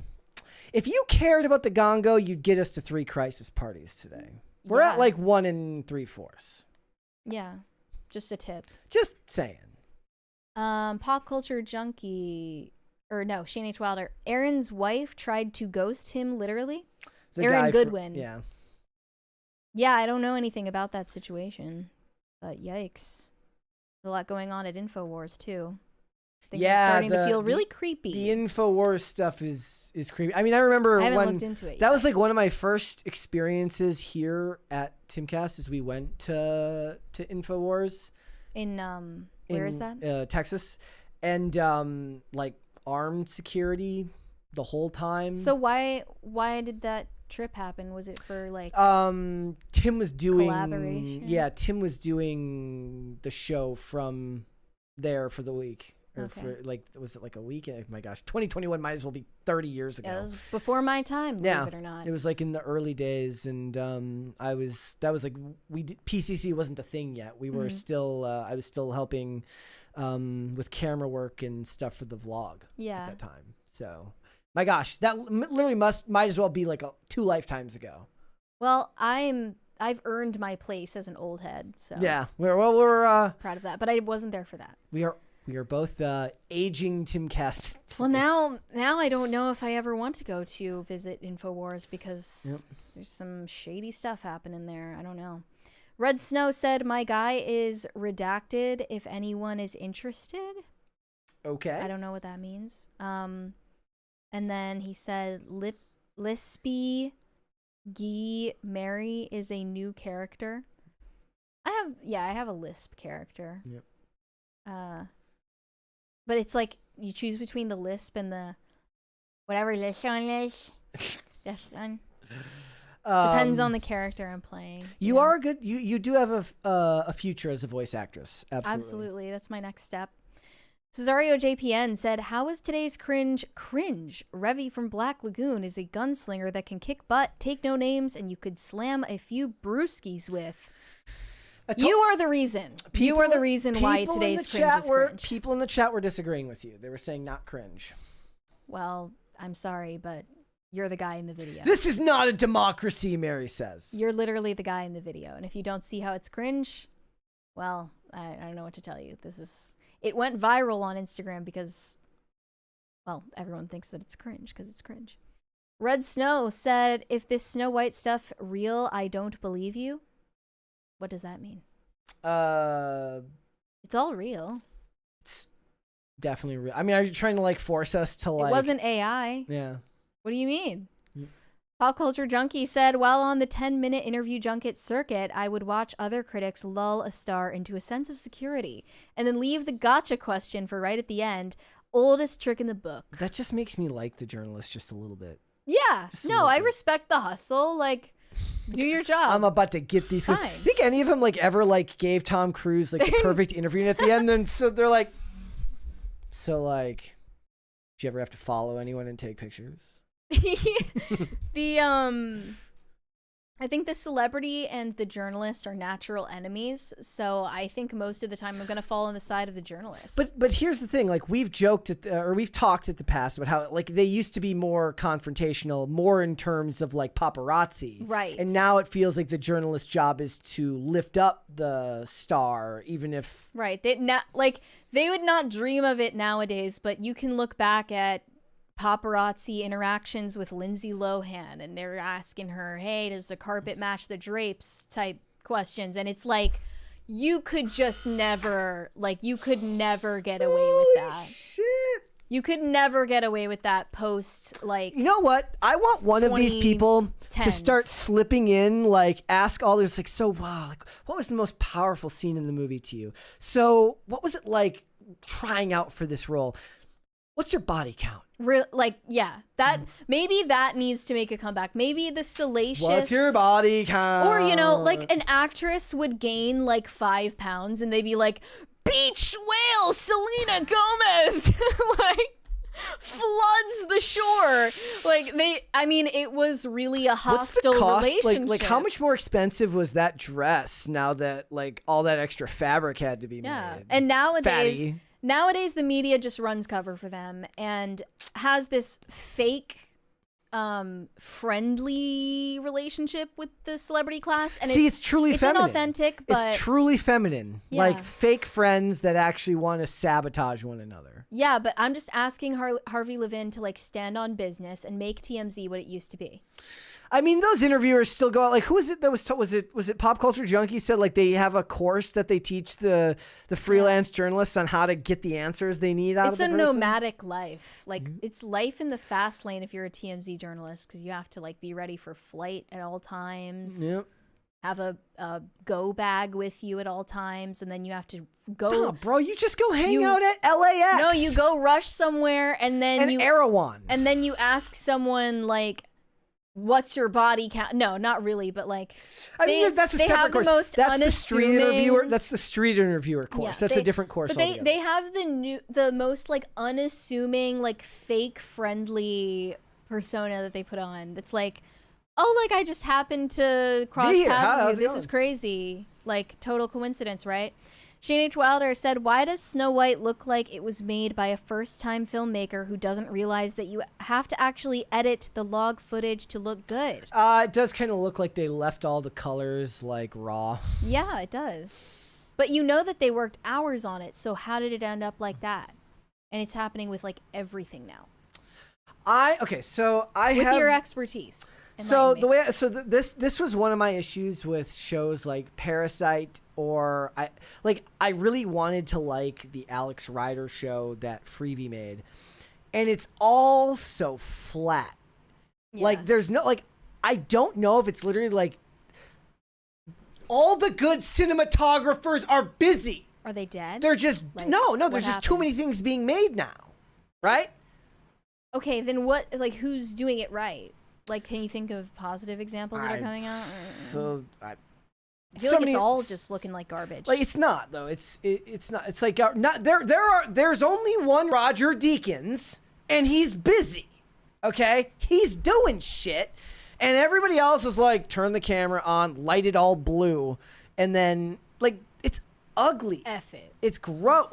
Like the Alex Cross one, I at least understood a little bit because the tone of the show was dread most of the time. I still felt like they could have from what I understand, that's what the books were like, or like it matched the tone of the books, the serious tone of the books. But I would have liked some colorful cinematography. I was watching this video recently where this guy dissects what's wrong with lighting in Hollywood right now, and he says that it's high dynamic range on HD digital cameras makes everything visible where there used to be shadows. Yeah. And there's just none of that anymore. But it's not even that. It's like they're lighting everything flat. They're color grading everything monochrome or two-tone, meaning like I joke all the time about how I hate the yellow and blue color scheme because they're complementary colors, but it's so predictable. Worse than that is like the flat blue lighting that seems to populate Hollywood now, or flat gray lighting that it's just like they don't have the people. They don't have the... How do you feel about bisexual lighting? I mean, if we're talking about like movies, that's not really something that I even see in movies. I didn't see Moonlight, so. Yeah. Yeah, it reminds me of back when Wicked was coming out and they were comparing it to The Wizard of Oz, and people were pointing out, again, like, similarly to how we just kind of don't know how to go to the moon again. Yeah. We lost Technicolor. Like, how does that even happen? Okay, I gotta see if I can find that guy's video about like why everything is ugly now. But he does a very good job of breaking it down in far more technical terms. Well, there are other reasons too. It also indicates that they don't care anymore. It's not that they don't care. It's that yes, the people like greenlighting it just don't care. Yeah. Just make the slop. Yeah. And I love the slop, but it has to be good looking slop. Where's the good-looking slop these days? I mean, look, if you go watch like a Fast and the Furious movie, it's still like lit fine for the most part. There's some insane CGI that makes no sense, but it still looks like a movie. Like, I don't care what anyone says. The Transformers movies looked beautiful. They just looked like nothing. They just looked like robot sex noises.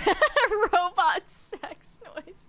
But Michael Bay knew how to frame a shot. Yeah. And sure, the camera spins 360 degrees, ramped up to like 10 gazillion frames per second. But at least it looked competent, and it was lit well. He always, look, do they just not go out and shoot at golden hour anymore? Like, nobody cares about getting the, like, I love the shot in the movie where you're like, you know, these bitches stood around all day waiting for the fucking sun to start to set. I love that stuff. It means that they put the work into it. Mm-hmm. Kenneth Hart said, shout out to my wife, 3rd anniversary, even though maybe because our lives are like a mix of Home Improvement and Dharma and Greg, I say Mahal Kita Malit at Bossy Na Babe. Okay. I love you, small bossy woman. Okay. Shout out to your wife. Happy anniversary, dude. Don't know what most of that meant, though. Omega Red Fan said, rumor and innuendo crisis acting IRL. What? I don't know. I don't know. Brian Bledsoe said, Mary once again showcasing her voice acting with that Variety interviewer. Someone hire me for something. I need work. Like, let's do this. Let's make a cartoon. Pop Culture Junkie said, Vincent D'Onofrio handles social media better than anyone else in Hollywood. Take it seriously. Very fan-friendly. I haven't seen his social media. Vincent D'Onofrio in general is a fantastic actor. If I still had Peacock, I would be watching old episodes of Law & Order, Criminal Intent, but that is still my favorite role from him, as much as I love him in Daredevil. We have a 20 from Zach Hates YouTube. How could you both forget we already had the perfect Snow White that we'll probably never get to see now, Brett Cooper. All hail PCC. Cheers for Tuesday on the radio. Well, yeah, I guess that other one is not gonna end up getting made. Would have been interesting to see how she played the role instead. Shane H. Wilder said, let's go Kurtz. She DM'd me her Blake Lively CIA agent first interview. The CIA agent called both of y'all out as ex-KGB. I knew it the entire time. Yeah, she sent me like I love the CIA agent was the best. Agent character. She's hilarious. This is okay. So this is a great example where somebody says, "This is what we lose when you prioritize high dynamic range." Mm-hmm. Yeah. Like, lighting was just better. Sometimes it's just better. Technology advances and then everything gets worse. Oh, this is one of my favorite memes of all time. Just why? Yeah, that's like it's literally a blank wall. No, it's the gun. Like, and the gun, but it's also like you're in a CGI room. They CGI'd a freaking. They CGI'd a red dot on his. Just, are you telling me it's Disney? There's no props department? No. I guarantee you, whatever it costs to manufacture that fake gun and put a real red dot on it would cost less than whatever it costs to animate that. Thank you for the second crisis party. Gordon Shumway said, shout out to Colonel Kurtz. She is awesome. Charlie don't serve. Shout out. Like, Red Snow. Go watch the original, the cinematography in Sicario. And watch the scene at the end at the dinner table. And tell me that is not so beautifully shot that you would just not see that anymore. Red Snow said, Mary, how do I slide into the DMs of a girl I slightly know without being weird or worse, double weird? Depends on how you slightly know her. Yeah. I mean, I would probably err on just making it explicit the reason why you're messaging her instead of making it some plausible deniability thing. Like, oh, hey, what'd you have for breakfast, queen? Like, no, just, if you're interested in her, just, you should probably message her and say that. Yeah. I think direct is better. Dr. Larsena said reactionary is probably being used in a purely ideological sense by the Kurtz critic, in which context it is basically an antonym of revolutionary and synonym of fascistic. Oy. Agree. Oh, the other, okay, I'm going to keep coming back to it. The other thing about modern movies is with lighting the way that it is now, especially with heavily CGI scenes, it's like, have you ever been, and I think I've explained this on the show before, have you ever been like driving and it's not dark enough out yet to put your lights on? Yeah. But it's too dark to not have them on. Mm-hmm. Like, maybe it's just a problem for people with glasses, but you're kind of squinting, and it depends on whether you're on a street with a lot of lights on it, and it's dusk. Everything CGI is just permanent dusk because it allows them to hide the flaws. Mm-hmm. Like, does nothing else ever happen at any other time of day? That's what we're expected Like, to do. am I supposed to believe that everything important that happens to this character happens at exactly 5:50 in the afternoon? Yes. I don't believe that. That's the most incredulous part of whatever story you're telling me. Ale Million said, saw Mocha yesterday with Olivia on the Quiet Part podcast. Brett, you're one lucky guy. Olivia is awesome. Olivia is awesome, but you left out Toast. Toast was there as well. Toast's catching a stray. Toast was Zach there. Yandel said, can we please get some PCC animations? Maybe we'll get Jessica on that. That would be great. Grofty said, thanks for keeping me entertained for the last hour and a half of work every week. LLPCC, you're welcome. That is the best. We love to do that. Shane H. Wilder said, sedevacantism. I said I would give a Catholic term to confuse Brett. Don't explain it, Mary. Leave him confused. Do you have a clue what sedevacantism is? No, go ahead. Explain it to me. Well, I've been told not to explain it, so I'm going to move on. That's without rude. saying. Watery Events said, I've been re-watching Lost, even though the ending is weak. It was still a better time for TV. Yes, it was. Yeah. I don't even know if I agree with the people who hate on the Lost ending. I'm an ardent defender of J.J. Abrams as a producer, maybe not as a showrunner, but he's given me a lot of stuff that I like, and he's, the guys that he worked with, Alex Kurtzman and Roberto Orci, like, Kurtzman may have ruined Star Trek for all y'all, but he made a bunch of shows that I like, so I can't. Did you watch Lost? No, I watched the first season. I didn't watch it when it got really, really good. And because by the time, I watched it years later, and by then I was spoiled on what the ending was. So I'm Yeah. like, why do I care to watch it?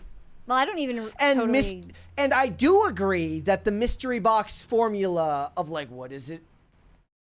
Like, I don't care. I don't care. People were saying this about Severance. It's a show that just raises a bunch of questions, and they have no plan as to how they're answered. They're just making you it's cliffhanger slop is what they're calling it. I mean, and that's the thing, like, cliffhangers to me don't really sell. Have a story in mind before you make all the cliffhangers. What they were doing was in Paradise, everybody was like praising episode 7 before the final episode because it explains like how the world came to an end, and it's very high paced, whereas the rest of the show is fucking, it's just, that's my impersonation of the show, episodes 1 through 6. Episode 7, do you guys, if you ever watched the movie Independence Day, episode 7 of Paradise is essentially the whole scene where David shows up to the White House before the first attack and explains to the president how aliens are going to attack on an old MacBook from 1995. And the White House is scrambling to figure out what's going on. The whole episode is basically like a long form version of that. But then episode 8 comes along and I actually get answers. And I'm like, episode 8 was better. They actually explained shit to me. All you did in episode 7 was explain the premise of why you've asked all these questions in episodes 1 through 6.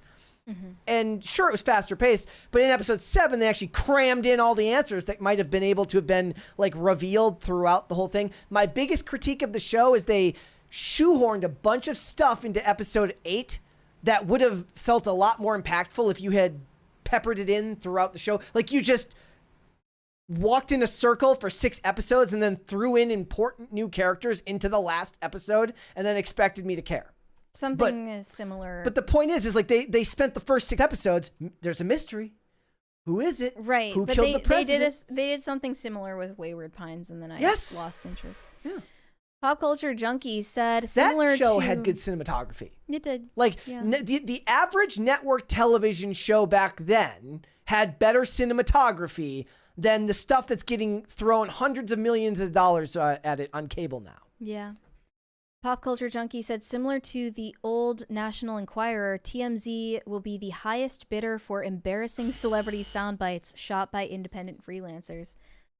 They deserve their flowers. Red Snow said, Brett is literally me complaining about movies. Say that again? Brett is literally me complaining about movies. Dingus Khan said, what is the film style called with black and white and sometimes red? Example, Schindler's List, also popular in photography. I don't know. What is some form of noir? Don't know. I'm not, look, I went to school for like video production. I basically got my crappy diploma on the back of like a cocktail napkin. Like I'm a dummy. Big Dave said, good hair day, Brett. Well, I got a haircut yesterday. Yeah. So, and that's the thing. Like one of the most annoying things is like, you don't need to be an expert to critique something. If something looks like shit, it looks like shit. Yeah. And that's the thing about art. When you see it. That's the thing about art, right? Is like a lot of people, me included a lot of times, like you look at this stuff, you're like, it just doesn't look the same. Mm-hmm. It doesn't look as good as it used to. And I don't know why. Like go back and rewatch Home Alone. And rewatch the scene. Yeah. Like just the establishing shots of the house look it's better. Also like you look at old animation for children's movies and it's just so beautiful and has so much depth and meaning that can't even because it was hand drawn, described, and it doesn't have that anymore. Tammy Lee said the show Las Vegas was good looking slop. Yeah, Brett. I mean, the great thing about Las Vegas, though, I imagine, was that 90% of it took place on set. Because they had the fake casino that they had to build. They used that casino in an episode of The Mentalist. There's a piece of trivia for you. And a couple of other shows, like, you know, they reuse. It's so sad that I like recognize sets that have been repurposed. Like I mentioned that the show Castle's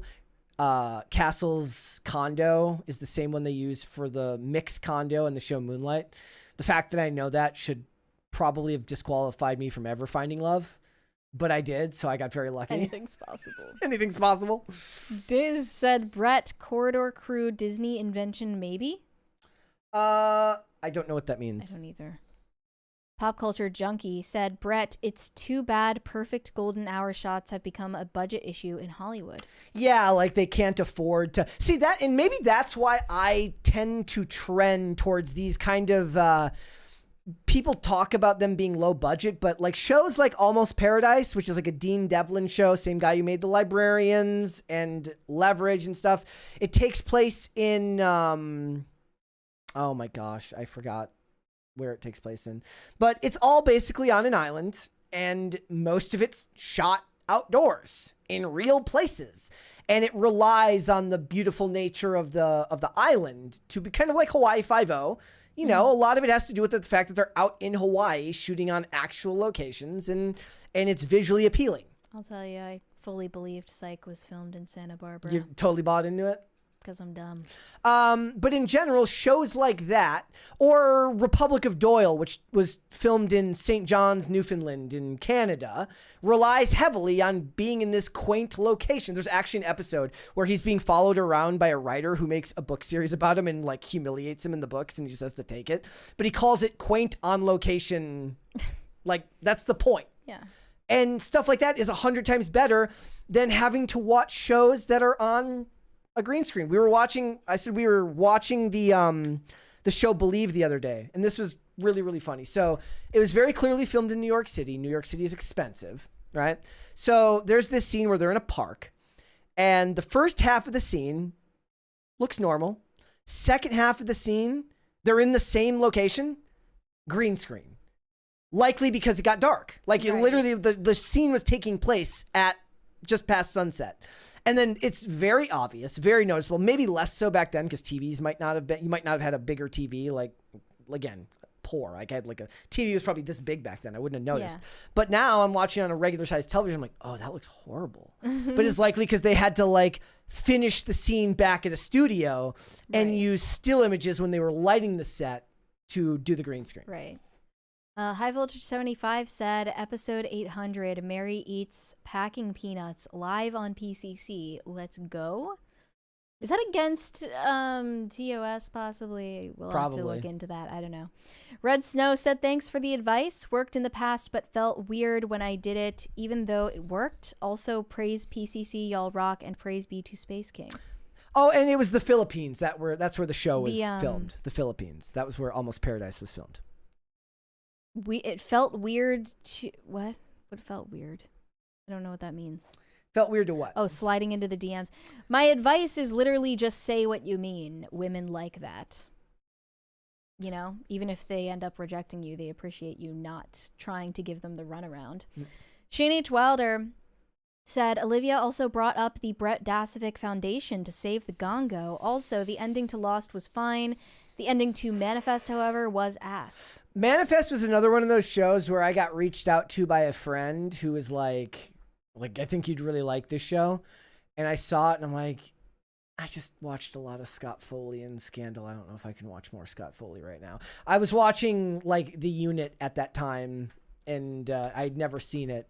So when Manifest came out and then it went to Netflix and I was like, it's probably gonna end up like shit.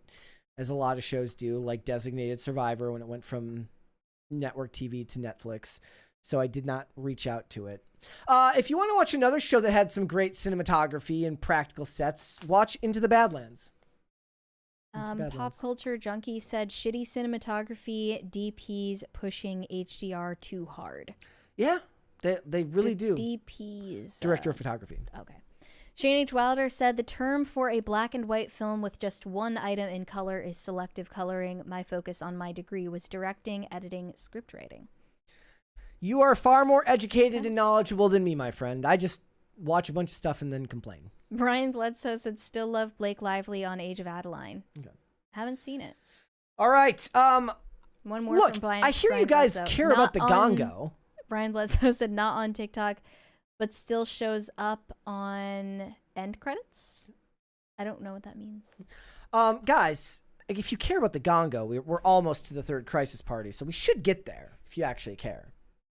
They don't seem to care. I don't think they care about the Gonganese. Wow, that's some false virtue. All right. In the chat, Printing Bunny says, Brett, I'll be checking out the show Believe.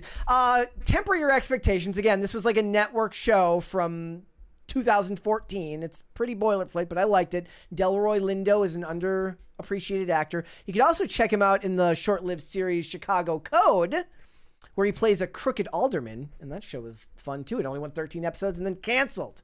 They cancel everything that's good. Jennifer Beals has horrible luck. All right, guys, before we go, hit the like button on this video and subscribe to the channel if you are new here and you have not subscribed yet already. And remember, you should go check out Colonel Kurtz's channel and subscribe to her. We want to get her to 100,000 subscribers. So, Mary, where can they find you? You can send me validation on Instagram at Mary Archived, or you can send me hate on X. That is also Mary Archived. Wanted to see if maybe Colonel Kurtz's channel had... Do we have an update? I'm checking to see if maybe we like push the Because we're like so famous, right? Well, you know, maybe even if it's just a couple of subscribers, any amount. We can helps. barely get people who watch this show. She has gone up 100 subscribers since we started the show. I'm gonna take credit for it. We're gonna take credit for it here. Me too. So go and subscribe to Colonel Kurt's channel. She's about to hit 100,000 subscribers. If you guys would like to follow me, you can follow me on Instagram for skating and on Twix for pop culture stuff. At Brett Dasovic on both of those platforms.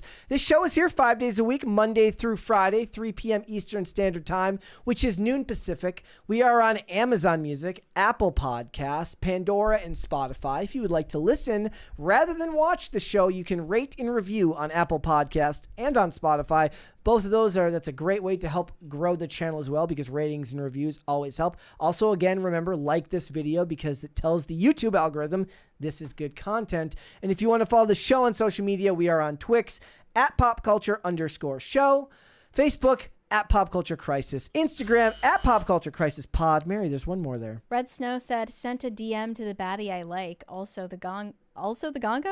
You sent a DM. I mean, to if the you Gongo? sent a DM to the Gongo, I don't know who's going to respond. But good luck with the baddie. I hope you obtain this baddie that you like.